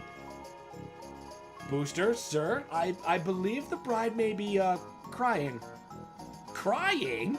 But that's what people do when they're sad. How disgusting. This stuff must be corrosive. It tastes like the sea. What could be making her cry anyway? I believe she's crying because she's dropped some of her wedding gear. Ah, of course. Those tears will ruin the cake. Make her stop before Mario breaks in. Mario's already in. We have to find her things. The wedding can't go on without her. We're still waiting on the cake, too. 10-4, good buddy. You find her stuff, I'll move the ceremony forward. Hurry! Arcade one-ups. Yeah, I do dig one-ups. They made my dream of a home arcade affordable. And I've got like all of my favorite cabs, even though some of them are hard to find now because, as I understand, Arcade 1-Up lost the Killer Instinct license, so I definitely can't get a new PCB for mine, which is a shame because mine had that first generation audio issue where if you leave it plugged in too long, even while it's off, it sits there going. So you gotta unplug it every time you power it off. It's a small inconvenience, but you know. So what consoles do you own? I have a Steam Deck, PS5, PS3, X Series S, and a Wii. Oh boy, I gotta. Well. It's easier to simply say I am a long-lived museum of a man. Let's see. Of those, of the modern stuff right now, I've got a Switch 1, I'm waiting on getting a Switch 2, Steam Deck, and then a PC. But we step down, I've got the Wii, the Wii U, 3DS, new 3DS, DS Lite. Directly to my left, but off camera, there's a CRT TV. Hooked up to it is a GameCube, a 3DO, Nintendo Famicom, Super Nintendo, Neo Geo, and yeah, that's all that's hooked up there. There's also innumerable amounts of Game Boys. Got a PS1, PS3, original Xbox, 360. It's just, and it goes on like this. Excuse me. I've only been gaming for 8 years, unfortunately, so I'm rather new to this whole gaming jazz. Yeah, see, that's where I've got a big advantage of having been alive slightly longer, is I was able to buy a lot of my collection when their markets were bottoming out. Like, you know, ma and pa shops were cleaning out their Super Nintendo carts at like $5 a piece, right? So I got stuff like Mega Man X3 for $5. You're definitely not getting that now. Oh wow, a 3DO, that's interesting. I love my 3DO. I know it gets dunked on, but it's got good games. I love Gex, like unironically. I do plan on getting the Remake trilogy to, you know, go beside Spyro Reignited, but yeah, I love Gex. The 3DO has the best version of Wolfenstein 3D, and I will fight on this hill. That is like one of the reasons I keep it hooked up. That, and of course, you know, Road Rash is a ton of fun. Just testing. Like this, right? Well, I'm 26, so it was mostly because I was considered too girly for video games. Okay, but when I turned 18, my dad got me an Xbox One. Oh, well, there you go. There you go. That's how you do it. Booster, sir, I found the ring. Booster, here's the brooch. I found the shoes.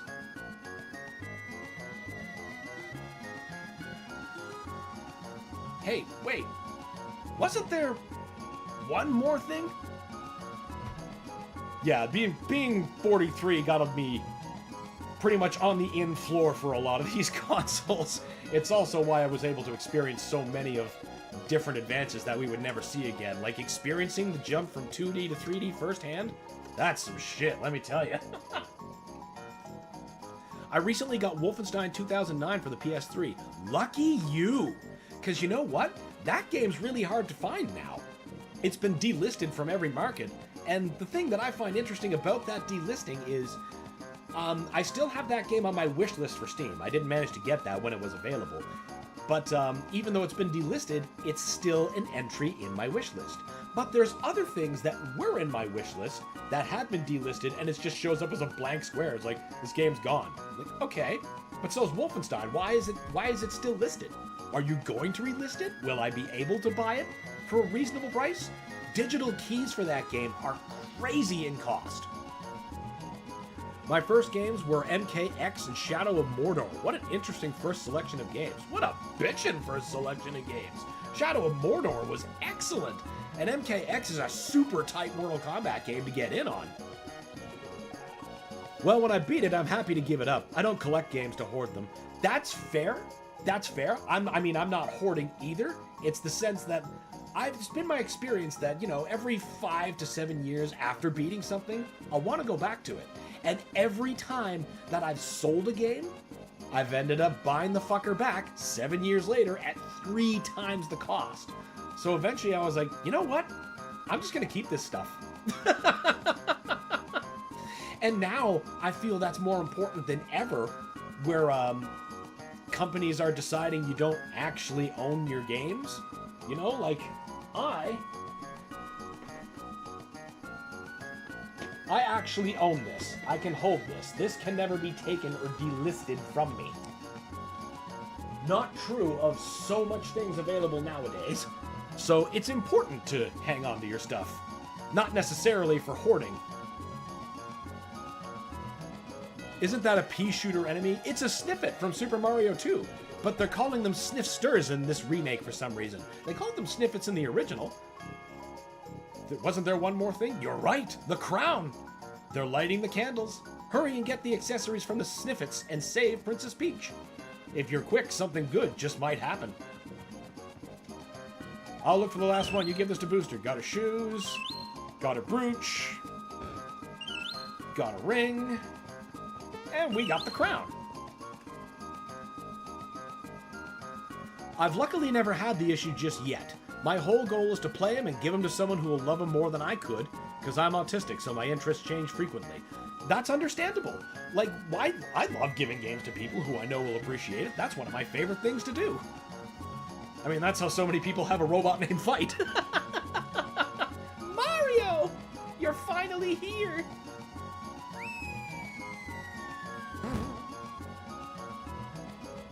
Eek! What is Bowser doing here? What a waste of time. I've got bigger fish to fry. My interests stay pretty consistent, so me hanging on to stuff, it makes sense. Like, just to give you a quick example, I've got probably 2,000 hours into Doom Eternal. There's not going to be a time that I'm not going to want to play a version of Doom. So they all get a home, and they will always have a home here. I know I'm in good hands when you're around, Mario. Here's a kiss for my hero. Oh, isn't that great? You're gonna kiss him when I'm the one who saved your skin? The Sniffets still losing their shit back there is fantastic. Me too. I want a reward. I'll take a kiss. Give me a kiss. Stop it, all of you. I'm getting so confused. This is for you, Mario.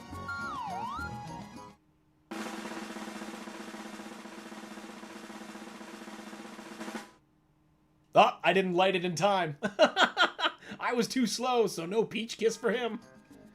Now Peach and I are allies. I'll never live this down. What? Now that's one for the scrapbook. Come, Mario, let's go back to the Mushroom Kingdom. The Chancellor's waiting for us.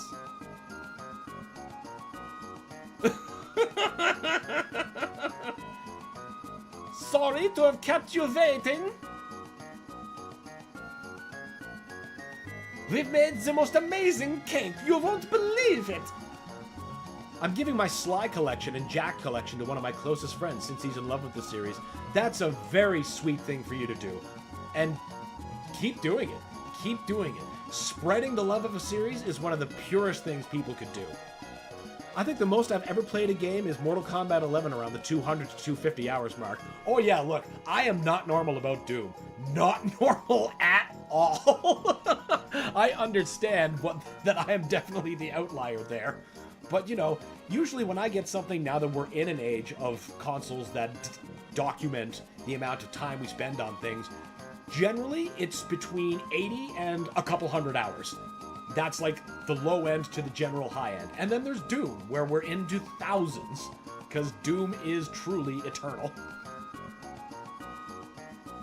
Here is the cake, but where is the bride and groom? Where is everyone? This is big trouble. The bride is leaving? You're taking the bride away? But there won't be anyone who eats this cake. What? That can't be. We worked all day on it. You fools! This cake was a bit of a nightmare in the original cart because it's got this attack called Diamond Saw. And maybe it was just my cartridge specifically, but there was a random chance that once Diamond Saw was cast, that the game would just hang and stop working. It was like, good. When was the last time I saved? Thanks, cake. But thankfully that hasn't happened any time I've enjoyed the remake. Did you like Doom the Dark Ages? Loved it. Just loved it. I love Doom the Dark Ages so much, it's been a couple weeks since I played Doom Eternal. But yeah, I've been through it like 5 or 6 times. I've got another run going through now. I'm trying to build up to being able to play it on Ultra Nightmare and Pandemonium. Well, Pandemonium first, then Ultra Nightmare. But I love it. Just love it.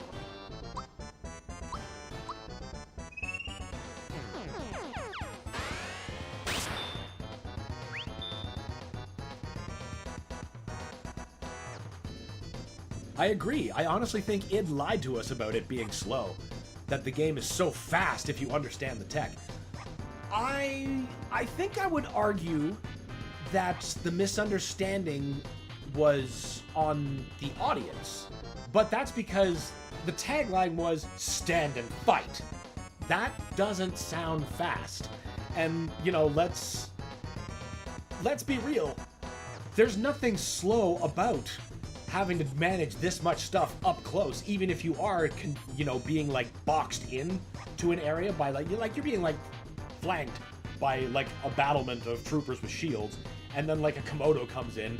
You are standing and fighting, but there's nothing slow about that shit. Not even a little bit. Definitely won't be as fast as Eternal. It's like a first-person bullet hell at times, and I love it. Oh, especially against like the Vagary champion and stuff. Most definitely. But you know what? If I know they're looking at adding, or no, turning down the slow-mo rather. No wait, I'm getting my stuff confused. I've been watching a bunch of people play Dark Ages in their streams, and Hugo's tuned in and been teasing stuff. I should at least first get this attack done.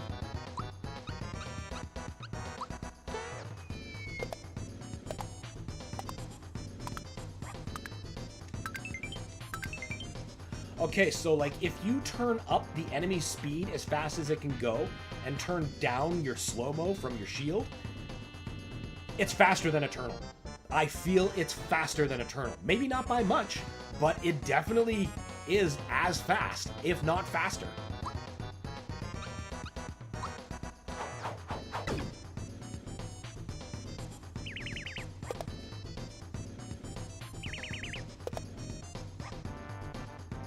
That's insane. Yeah, give it a try. If you really think it's too slow, it's got a thing or two to teach you. But that's like one of the other things I love about it. Like, I was running into, like, building up to playing Ultra Nightmare and Pandemonium. When I was doing that on Eternal in 2016, oh, I missed the timing. I would make use of being able to, like, Alt F4 the game, because on Ultra Nightmare, it expects you to beat the entire level in a single sitting. And some of those levels are big. But, you know, you just quit the game, and the game's like, oh, well, that was obviously not you choosing to quit. That was a crash or something. So we'll save your checkpoint, you can continue. It's not much of a problem. That made it, you know, manageable. Dark Age has caught on to my shit and doesn't let me do that anymore. So what I'm doing now to get the difficulty up, I'm training in a different way. So I'm gradually turning the speed up and my slow-mo down till I've got everything to the max. And once I'm playing on that faster than Eternal mode, I'm going to go to Pandemonium or Ultra Nightmare, turn everything back to regular settings, and I figure that shit's going to feel like slow motion, and I'm going to steamroll those levels, and they won't take as long. Have you played Ultra Kill? No, I haven't, but it's been recommended to me quite a bit.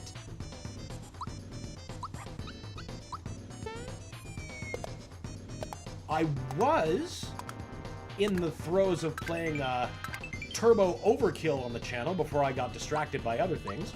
I do intend to go back. I remember exactly which boss I left off at. I just have to... And I've even figured out how to beat them. I just gotta go back to it. If you like Doom Eternal, you'll like Ultra Kill. Oh yeah, I have no doubt about that. None whatsoever. I just gotta get around to it, because, you know, right now my FPS cup runneth over. I've got Turbo Overkill on the go. What else am I playing? God, what is the name of that? Wrath, Aeon of Ruin, the DLC for 40k Bolt Gun, the Dark Ages, like, There's just so much to play and not enough time to do it. Oh god, Turbo Overkill is a gem. It is! Everything about it is satisfying. The weapons, the impacts, the levels, the music. Oh god, the music just never stops being good.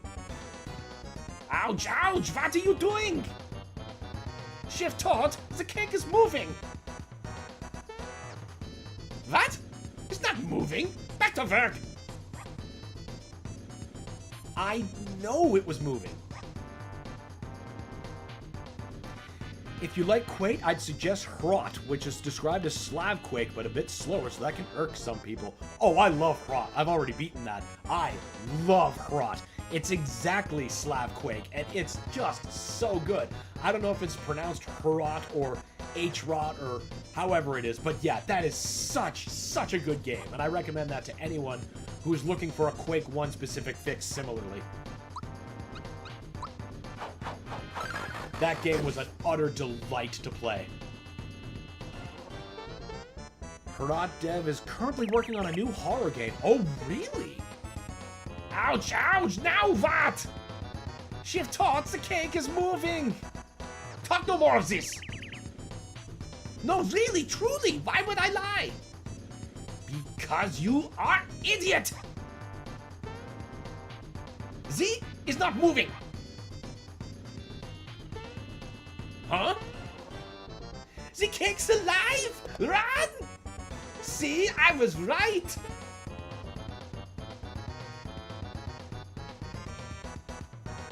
I'll definitely have to keep an eye on that. I'd love to see what they can do for horror. Because they definitely nailed, like, the despair, drained, decrepit atmosphere of Quake in Hrot. While still making it its own. Like, it's... God, now I want to play it again. Oh, darn. I gotta finish Turbo Overkill first. And Wrath. Wrath Aeon of Ruin is really good for anybody who misses Hexen, like me. God, I love Hexen so much. Turbo Overkill has such a good story. It does! It's so over the top. It's like... I can't even think of anything right off the top of my head. But man, it just keeps giving. Being this over-the-top comic.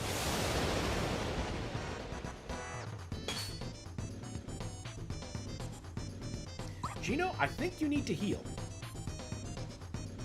How about a mid-mushroom? Wrath was good. I like checkpoints being a resource. Yes, I thought that was really unique. And, you know, I know it never actually appeared in the games, but that felt very Hexen-like in its decision-making. Even though it's not in the Hexen series, that's something Wrath did uniquely. But, God, it's just such a good game.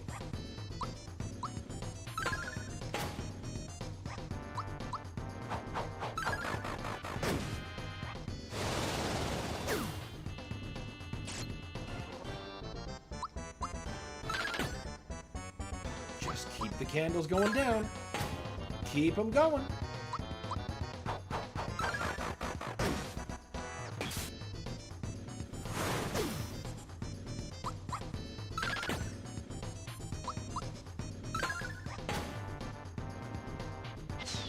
Yes!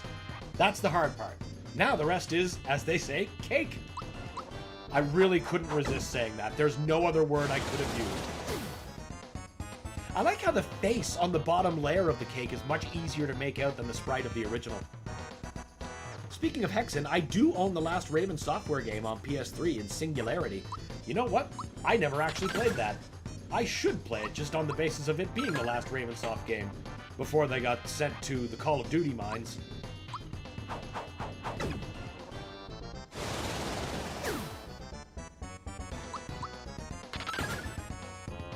It's still on PC, thankfully. Oh, is it? Fantastic!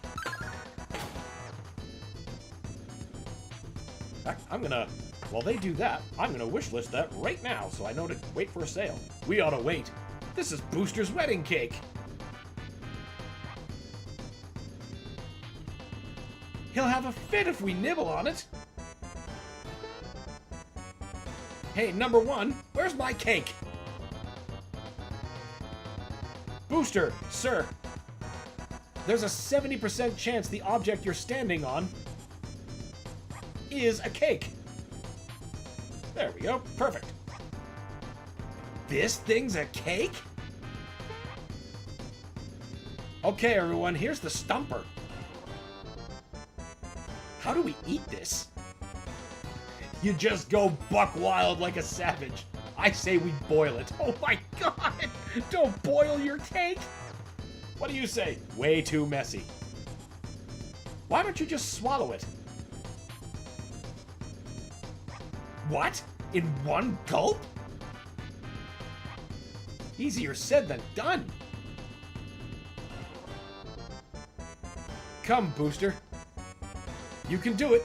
Open wide, please. My nerves are shot. Oh man, oh man. I feel like I've forgotten to tie my cord before a bungee jump. Here it comes. Wait, wait. Did the cake just move? Concentrate, sir. This doesn't feel right. Booster here starting his only cakes. Mmm. Delicious. It's so good it makes me want to cry. Congratulations, sir. The wedding is now officially over. Thanks, everybody. It's a wrap. Let's go. And now he's just going to go back to his tower and keep being a weird little guy about beetles. Let's not question the moral implications of eating a living cake in one bite. Forget about it. Forget about it. I mean, we've long forgotten that per the original Super Mario Bros. Instruction booklet lore, that every brick is actually a Mushroom Kingdom citizen turned into bricks. So every brick smash is a murder.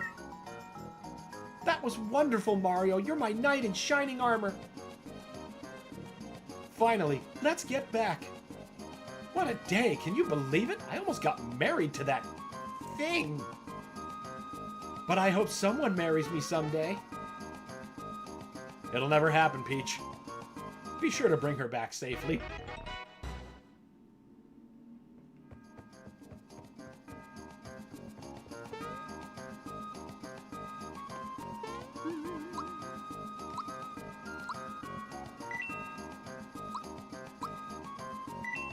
Always gotta save twice, because I don't trust anything. Mario! That creepy guy just left. Does that mean we can go on with our wedding? Oh, Raz, I'm so happy. Let's get this wedding over so we can stay in the suite, then go on our honeymoon. Let's do it! Alright, you'll have to excuse us. Okay, everyone, we're gonna start this from the beginning. Back inside, please. Nobody has let that kid go piss. Somebody give that kid a bathroom. Don't make him sit through a whole wedding. That's the stupidest idea. I'll always save, leave room, forget if I saved, and then save again. Yep. That's the regular save ritual.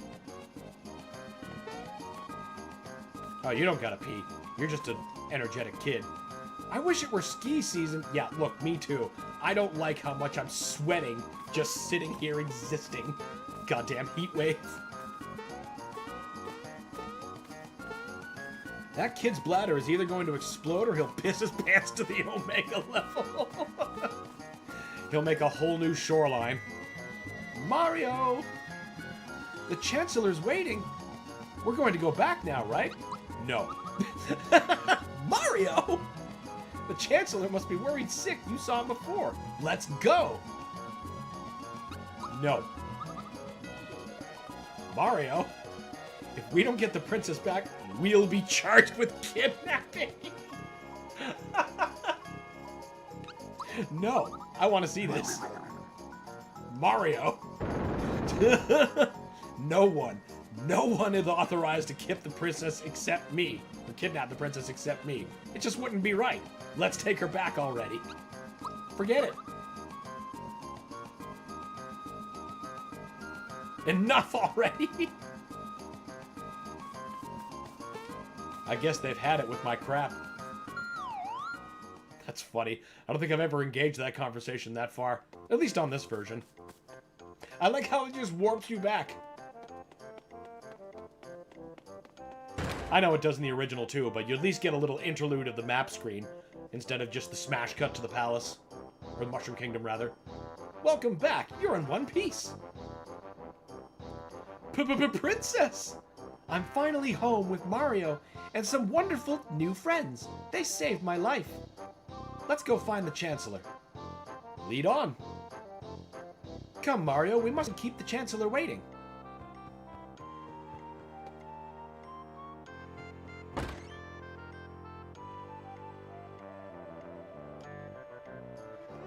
Chancellor, the princess, she's back. Thank goodness, this has been a true nightmare. I'm a nervous wreck. I know I've worried everyone, but I'm fine. I can take care of myself. With a little help from Mario.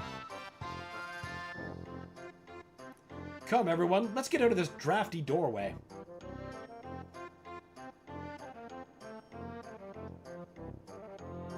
Mario, I hope you know how thankful we are. But you must tell me one thing. How on earth can you trust Bowser? Trust Bowser? What are you talking about? Mario, what are you doing with... What's going on here? He can't! Chancellor, listen, everyone, relax. Mario's got things under control. Yes, I see. Bowser, perhaps it's time you told us your story. What exactly did you mean you had bigger fish to fry? Can't tell him the truth. If this gets out, I'm finished.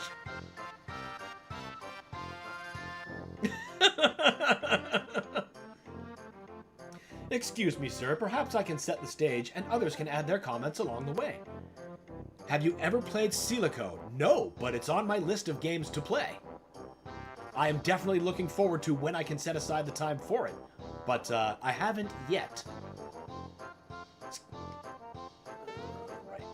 The Princess, Bowser, and Mario were thrown in different directions after a terrible explosion.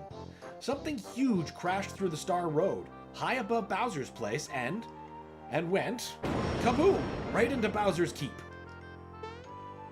It's a gigantic sword. Now Bowser's Keep has been taken over by monsters who work for some creep named Smithy. They've thrown me out of my own... I mean, I've decided to take a vacation. They can't do this to me. Anyway, I was working on a plan to get my house back when Mario walked up to me and begged me to let him join my minions. I had no choice but to let him in. It was pathetic. It's okay, Mario. We know Bowser's stretching the truth a little. That's good. Silico is really good. That's what I hear. I've yet to hear a single bad thing about that game. And everything I watch about it just looks fantastic. And Malo, how about you? Why are you traveling with Mario? Well, because Mario's helping me find my real home and my parents. That's why we're on the road together. What? That's dreadful news. Awful. Horrible. I hope you find your real parents soon. And, Gino, was it? Why are you and Mario... The Star Road has been destroyed, and I'm here to fix it. Mario is helping me search for the star pieces. I need them to rebuild the road. Star pieces? The Star Road grants our wishes. Unless we find all the star pieces and fix the Star Road, we can kiss our dreams goodbye. What? This is dreadful news. Awful. Horrible. Isn't it? Indeed. For example, say Bowser kidnapped you. Without the aid of Star Road, you'd probably never be rescued. Actually, that sounds pretty good to me. Let's just forget about these star things. Great, Bowser. Then you can just kiss your keep goodbye. What? But... Huh. Let's see. If Mario can't find the stars, then Peach will be mine. But I won't get my keep back unless Mario finds the stars. if I want the keep back, we need those stars, but run that past me again. Ugh, just ignore that idiot. I don't think I could take a world without wishes. We need to go find those star pieces now. Princess! You can't be serious. You're not thinking of joining them, are you? This is sheer madness. You're a princess. What will the people say? I don't care. Things seem to be so helpless right now. I'm tired. I think I need to lie down in my room for a while. Mario, Malo, Gino, and Bowser, you two, good luck.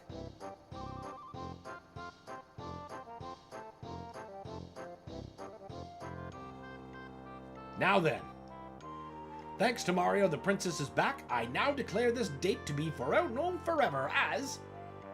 Hey, wait a minute. You don't suppose... Could it have been Smithy who attacked our kingdom? No, you think? I fear we have no cause to rejoice. In fact, Mario, we must ask you for yet another favor. Please, on behalf of all of us, you must defeat Smithy. It's the only way we shall ever live in peace again. Princess Peach is home safe, but she's staying safe. Safe. Jeez. Good old Friday brain melting my language centers slowly. Oh, if you like Wolfenstein 3D, you might like Exophobia. It's a Metroidvania Wolfenstein 3D in space. Oh yeah, I know all about Exophobia. I just haven't picked it up yet. It's on my wish list waiting for a sale. It looks exactly like, well, not exactly, but it's in the same vein as, God, what was that game I last beat? DOS Man, Invaders from Mars, or something like that. I saw the trailer for it and I was like, oh my god, this is like a new Blake Stone game. I gotta have that. I fucking love Blake Stone. And then I discovered DOS Man games.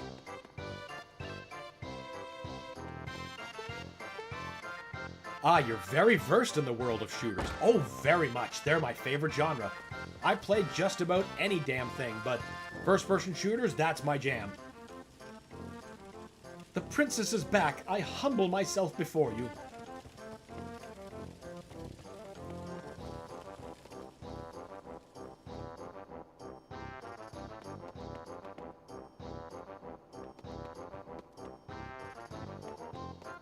Can't get in the vault anymore, can we? No. I'm standing guard.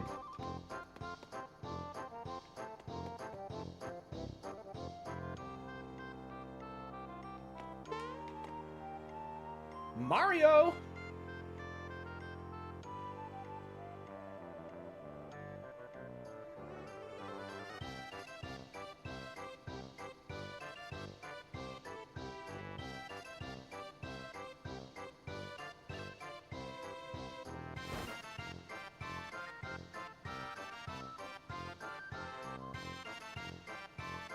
Two I might recommend, if you haven't gotten a hold of them yet, would be Dusk, which is just fantastic.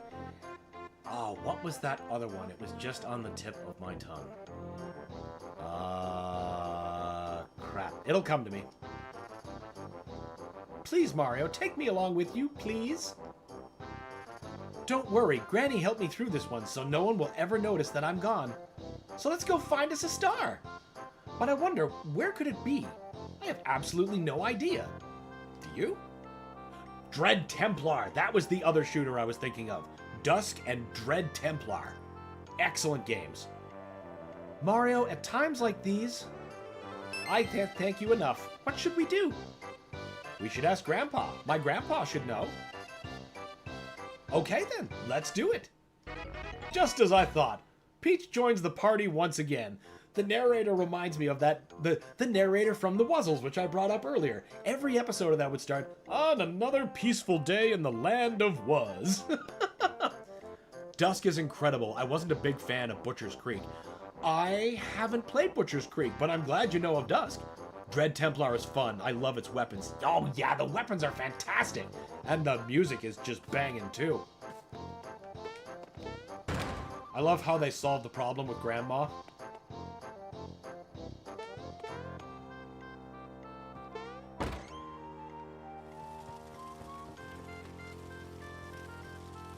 Thanks, Granny, for putting up with all my selfish demands. Oh, she just whoop!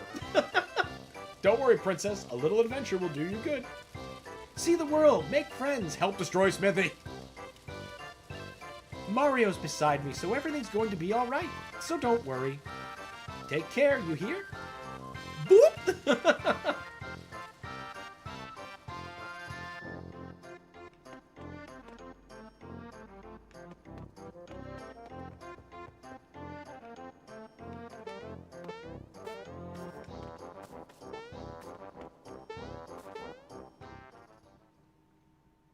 Now, I wonder... No, we can't input that melody until we've gotten a little bit farther. Oh, you know what? We could afford some more of those super, super good powers. May I help you? Party recovers 30, don't need it. Party recovers 8, definitely. Oh, we've only got 186 coins. I should not be shopping here. Now, we don't need to consult Frog Fuchsias because I know the next destination is Star Hill. This game has so much charm. I agree. That's why it's practically timeless. Even if you're playing the old Super Nintendo game, it's still just so fucking good.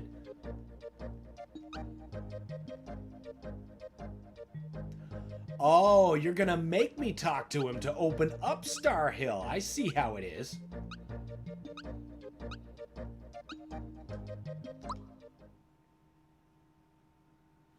What's your stream schedule like, by the way? Generally, at least for right now, I do Monday to Friday throughout the day. And sometime that might have to become evenings and weekends, but that's a bit far off yet. For right now, we're just Monday to Friday, about 10:20-ish my time, which is, I think, AST, till roughly 4. I usually take a break in the middle. Change up games and whatnot. Hey, Grandpa, have you heard anything about these star pieces? Well, if it isn't Mallow, I do have the latest news about falling stars, in fact. A large star has been sighted on Star Hill. It does seem likely a star piece would fall there. We should go explore Star Hill right away. Yeah, I know, that's where I was trying to take us. Noted. That's before my shift at work, thankfully. Oh, fantastic. Glad to hear it. And of course, anything you missed gets archived as VODs on the YouTube channel. Which is like the one thing that I don't kind of like about Twitch. There's no real sense of permanence. You know, everything auto-deletes after a week. But, you know, I get it. Space isn't infinite. I am mountain time, so it's currently 9:33 a.m. Oh, wow!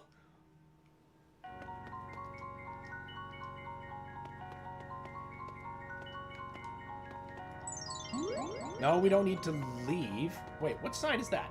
To Marymore. Yeah, we don't need to go there.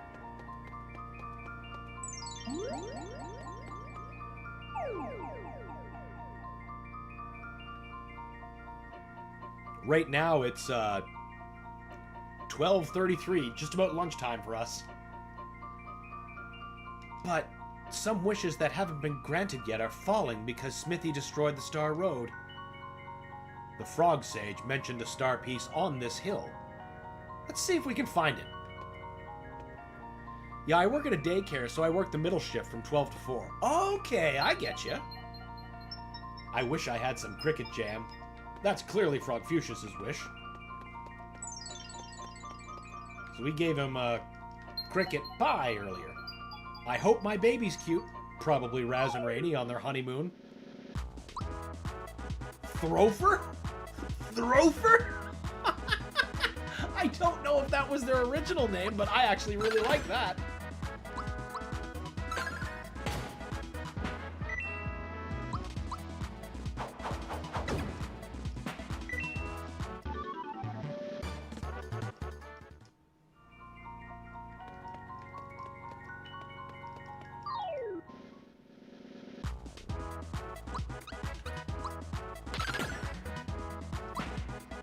Master Doom.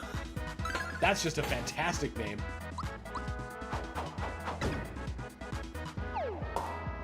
Just throw a whole femur at him. I mean, if you can, why not?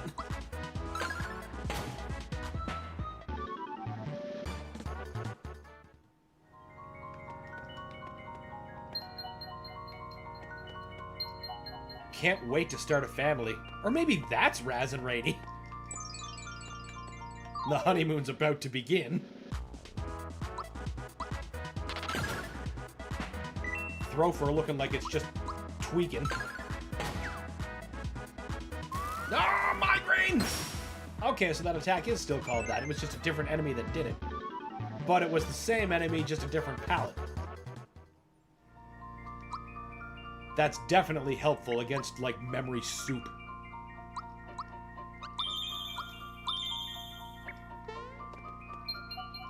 Alright, we already read that one. Right, we need to start the... Would you...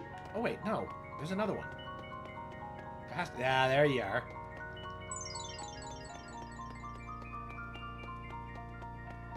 Oh, no, there's more. I wish I weren't such a crybaby.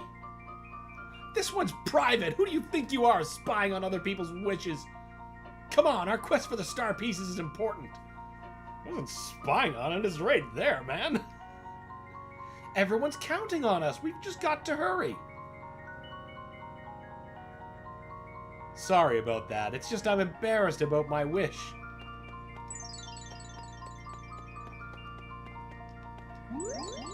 There we go. Ooh, I wonder if I can hit that second before he gets away. Not that one.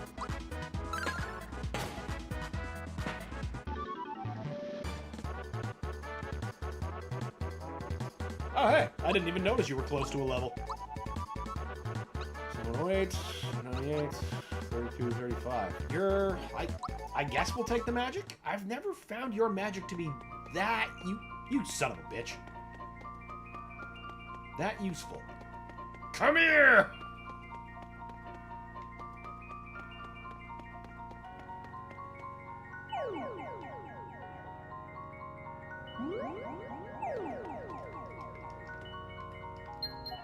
I hope I become famous. That could be anybody. We'll say it's Toadstool right now. The hunger, oh, for some food. That is 100% Below.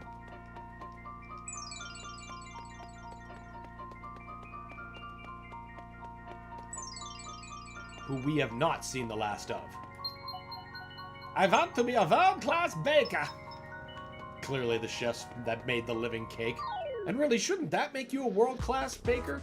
You made a cake that went sentient and attacked the guests. That is cool. You don't see that shit on Gordon Ramsay.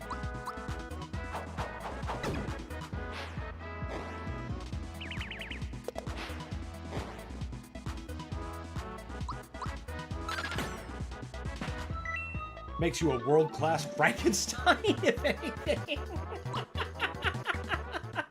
That's true. That's very true. You didn't even need bodies to do it. Just confectioner's goods. Like, that shit is impressive.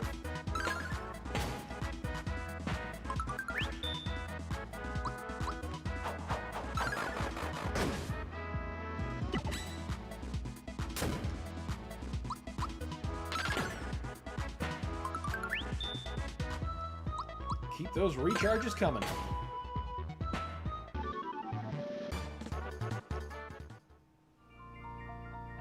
Speaking of Frankenstein, I'm super excited for the Guillermo del Toro Frankenstein movie on Netflix. Is that out yet? Because I'm excited for that too. I like me some Del Toro.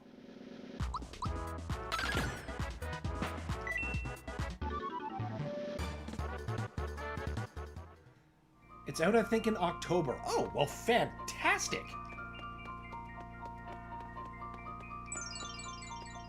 Damn, I'm eating good. Mortal Kombat 2 and a Del Toro Frankenstein flick?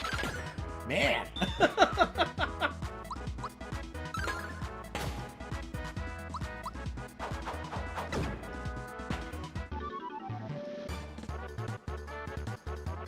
Oh, god, MK2 looks so fun. Oh my, yes, it just looks so good. And so far, the trailers are giving me, like, not only everything I wanted, but the exact one thing I want above all else. No Cole Young. He should never have been there. Please let Mallow find his way home. What? This wish is... It's from my mom and dad. They're wishing for me to come home. This isn't the time to be crying. They're waiting for me to come home. Come on, Mario, you've got a busy schedule to keep. I'll make you eat dust if you don't hurry. What I'm hoping, if we have to acknowledge that Cole Young exists in the second movie, that they treat him like they treated Johnny Cage in Mortal Kombat Annihilation, where they just waste him in the first 5 minutes and then just go on with the part of the story people actually care about. Because I want this. This Johnny Cage is so good. But he's Carl Urban. Carl Urban always understands the assignment every time he's cast. Carl Urban really encapsulates a mid-tier action star from the 90s who's down on his luck in the modern age, which is a great interpretation of Johnny Cage. 100% agree. He's just bringing home the hits. Ace is Johnny Cage, the definitive Judge Dredd. I mean, at one point he was Doom Guy. Though I'll never call that movie good, it is a lot of fun. I want to be the best treasure hunter in the world.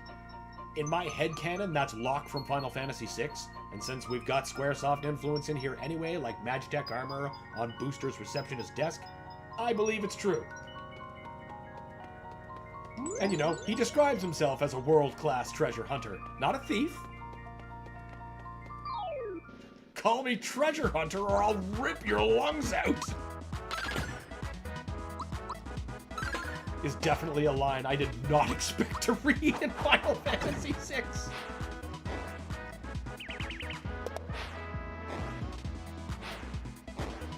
My girlfriend had a good idea. Retcon whatever the fuck they're doing with him and have Cole just be Takeda from MKX. That actually isn't bad. Because then, you know, he'd still have that Shirai Ryu connection, but he wouldn't necessarily be, like, taking Scorpion's place.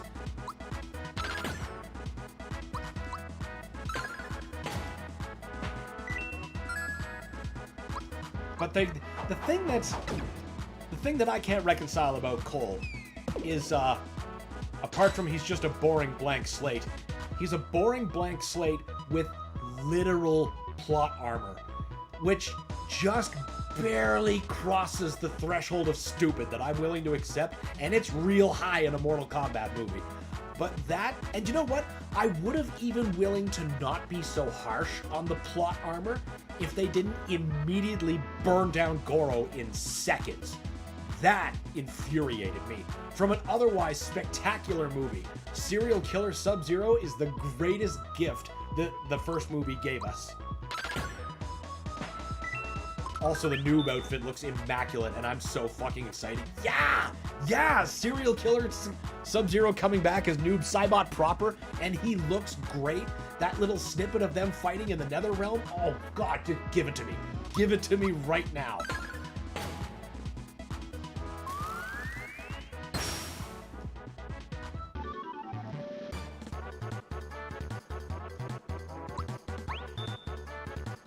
Yeah, I guess I'll take some coins.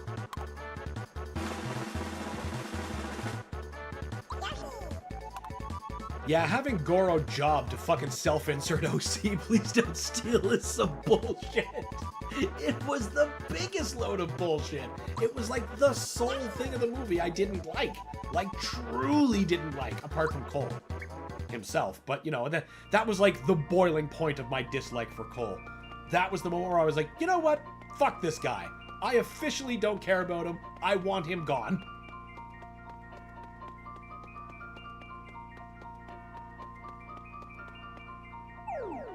I understand why you wrote him to have, you know, a new guy come in and be that audience insert as someone who has no idea what's going on in this world. Well, guess what? That role exists. It's called Johnny Cage. Don't believe me? Watch the 90s movie, which is still great somehow. But it really seems like they got the message for the second movie, and they're just cranking it out to be great. If I could just get that melody. I wish I could run faster. Oh, that's definitely someone on Yoster Island. That one is definitely Toadovsky instead of the one I thought was Toadovsky, who wanted to just be famous. Also, have you seen what the actor Shao Kahn looks like outside of the costume? Dude's a fucking beast. Well, that was the first picture I saw. Him outside of his costume, just being a dude. And the first thing I thought when I looked at him, I'm like, yeah, that's Shao. Just right there. This fucking wall of a guy, I believe it. Put a skull helmet on him and he's cooked. Done.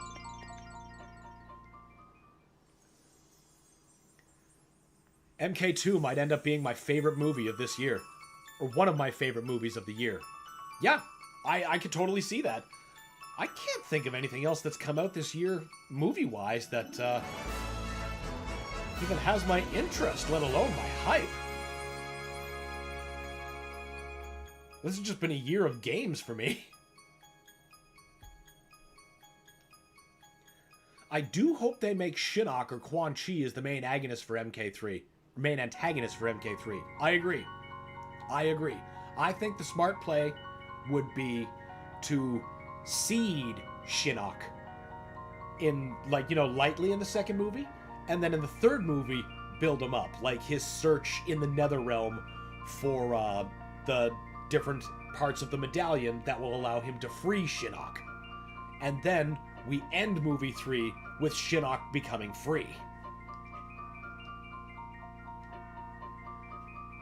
There's a place called Seaside Town up ahead.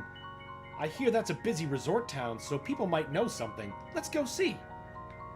I know that super breaks the established canon and that there has to be a tournament like on Earth after that, but you know, we don't know how this movie's gonna go. They might do the MK3 phase in the MK2 movie. I mean, Sindel is there, we saw her, and Jade, so very wildly possible. I also hope we get Kuai Lang into so we can have our good guy Sub-Zero. Yes, and I hope they cast him right. I want to help out my older brother, Mario. Ah, Luigi, who's not in this game in any way. And in the instruction manual for the Super Nintendo original, it says that's because he's building his race course for Super Mario Kart 64. And I don't think that they'd have any difficulty casting him incorrectly, but, because, you know, who would they cast for Scorpion? Oh, mwah. And the, you know, current Sub-Zero. Everything has just been aces cast. So I'm sure they'd get a great Kuai Liang. But the one good guy Sub-Zero I have a hard time forgiving is the one in Mortal Kombat Annihilation, who, you know, I guess, yeah, he does look like that square-jawed Ross from Friends that unmasked Sub-Zero looks like, but that looks so stupid I can't take him seriously. Yeah, Shang Tsung already cheated the tournament as the Elder Gods are more useless than ever. Yeah, exactly. So I think we could just benefit from just making the jump there and then building up Shinnok through Quan Chi. You know, Quan Chi can have his moment, and then Shinnok will betray him in the end. And then he becomes the big bad.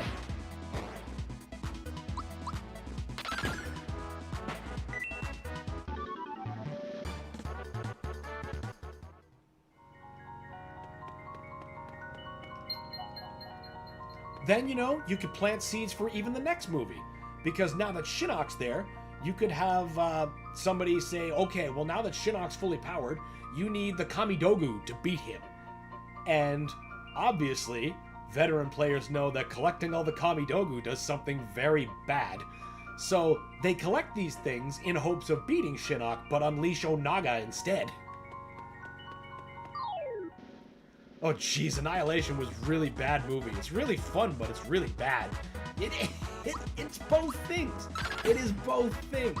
Like, that movie is so fun with a couple of beer. So fun. Because it's like, the acting is so bad. And like, there's lines like, I'll never forget when Jax walks in, he's like, Mr. Ed is mine. When he goes against Motaro. Sindel, you're alive. Too bad you will die. We did 20 takes and that was the best one. Onaga would be cool to see eventually. Yeah, if done right, but you gotta do it right. You can't job this guy. And you can't just drop him on people either. You gotta build up and ease into that.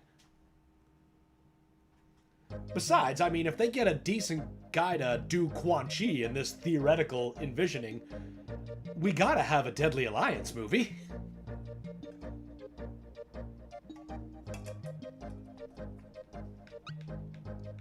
Depending on how much chemistry he has with this Shang Tsung, which was a really good Shang Tsung. But again, like I said, the whole movie was Ace's cast. I can't think of a single person I would recast.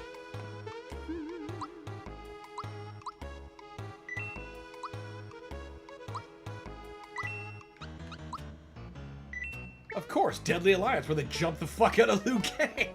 Yeah, exactly. I remember seeing that when it first came out, and I was just like, whoa! That, it had the intended effect. This is the inn.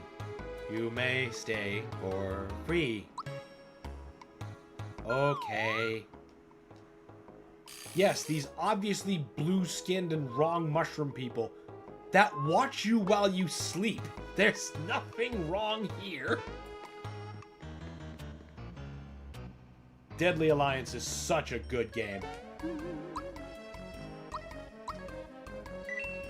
I know a lot of people are hoping to see it come in the coming collection, the Legacy collection, but I don't think that's going to be the case. I think they're going to focus entirely on the classic games. We'd be lucky to get Trilogy, although we know we're getting 4. Though I did read it somewhere, I can't remember where, so, you know, take it with a grain of salt, that there is a version of Deadly Alliance included, but it's the Game Boy Advance version, and not, like, you know, the actual version, for lack of better description, that appeared on, you know, Xbox, PlayStation, etc. I'm just a customer. Don't tell me you want supplies. I know. None of these are terribly useful, and I don't have a lot of coin. I do really love the Shang Tsung actor. He's obviously not as iconic as the original movie actor, but damn, it's hard to hate him. Exactly!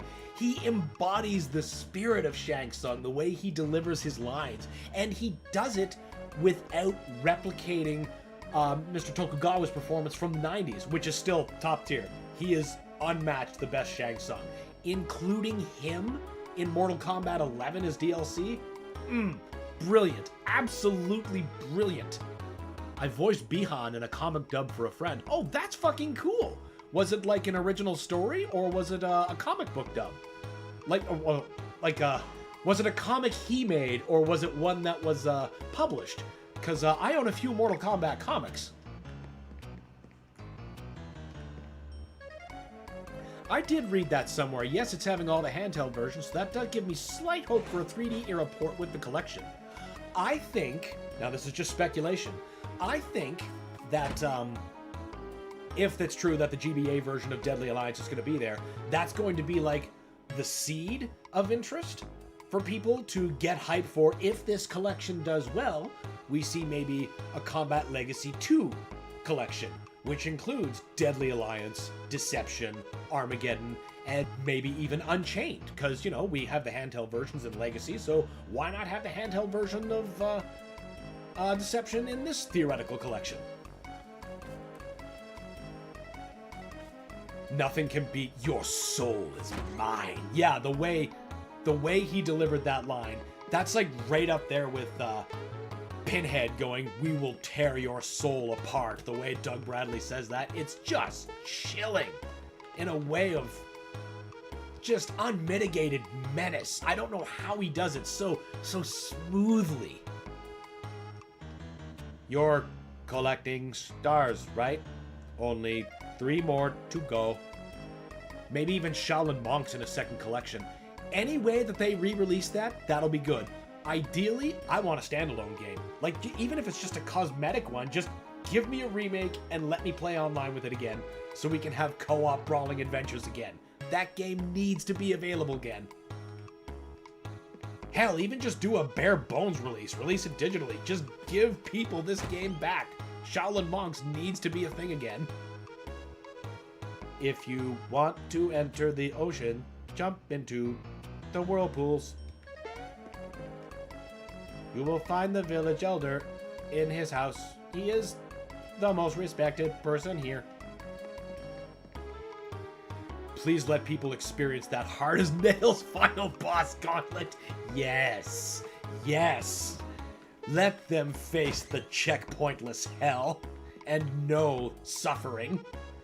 Finally, it took you long enough. I am the elder of this village. I got to my exalted station in life by pleasing my superiors, which is something I do well. A star has fallen into the ocean. I need it for a certain purpose. You must find it for me. You'll find the star in Jonathan Jones's territory. Don't worry, you can beat him. At least I think you can. Hurry and bring back the star. A comic someone made. Basically, Bihan was encountered by another Sub-Zero who wanted to borrow his Vambrace for Fortnite. I voiced the director's dad on that dub. It was fun. Okay. That does sound like fun. He sucked dick to get to the top. 100%. Saying it without saying it. Hello there, you're Mario, right? Do you remember me? We met at the Tadpole Pond when I was still a tadpole. You grew fast. I graduated from the Frog Sage's school and now I'm searching for the meaning of life. It's been so quiet around here, almost eerie. Is something going on? Probably doesn't concern me, but if you have any frog coins, I've got some neat items to sell. Dude's so wrapped up in his book he can't see the whole town's been abducted. I don't need to see ya. I don't really need that. Now we do want the experience booster.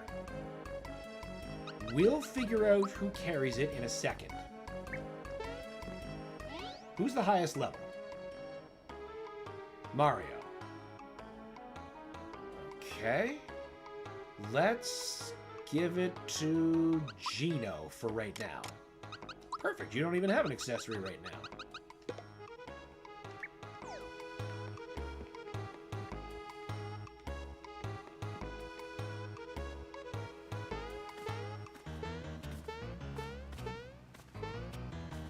That's where the Elder's locked.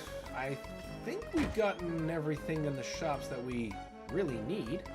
In the middle of the ocean is a pirate ship. I mean, you'll find a... there's a pirate lives there. His name is Jonathan Jones. He isn't very nice. Aren't you supposed to sell me shit? Even if it is at a highly inflated price? A star has fallen into the sea. The pirate, probably. I mean that man, Jonathan Jones, probably has it. He's nasty. Man, there's so many new games I'm excited to play. New Silent Hill, Final Fantasy Tactics, Mortal Kombat Collection. Oh yeah, man, we're eating good this year. And that's not even counting some of the stuff we've already been served and might still be savoring. Doom the Dark Ages, anybody? I even love playing that on my Steam Deck when I have everything so low that I get like 30 FPS. You know, it's just like playing Doom Eternal on the Switch, which I also put a ton of time into. Oh wait, we've been there.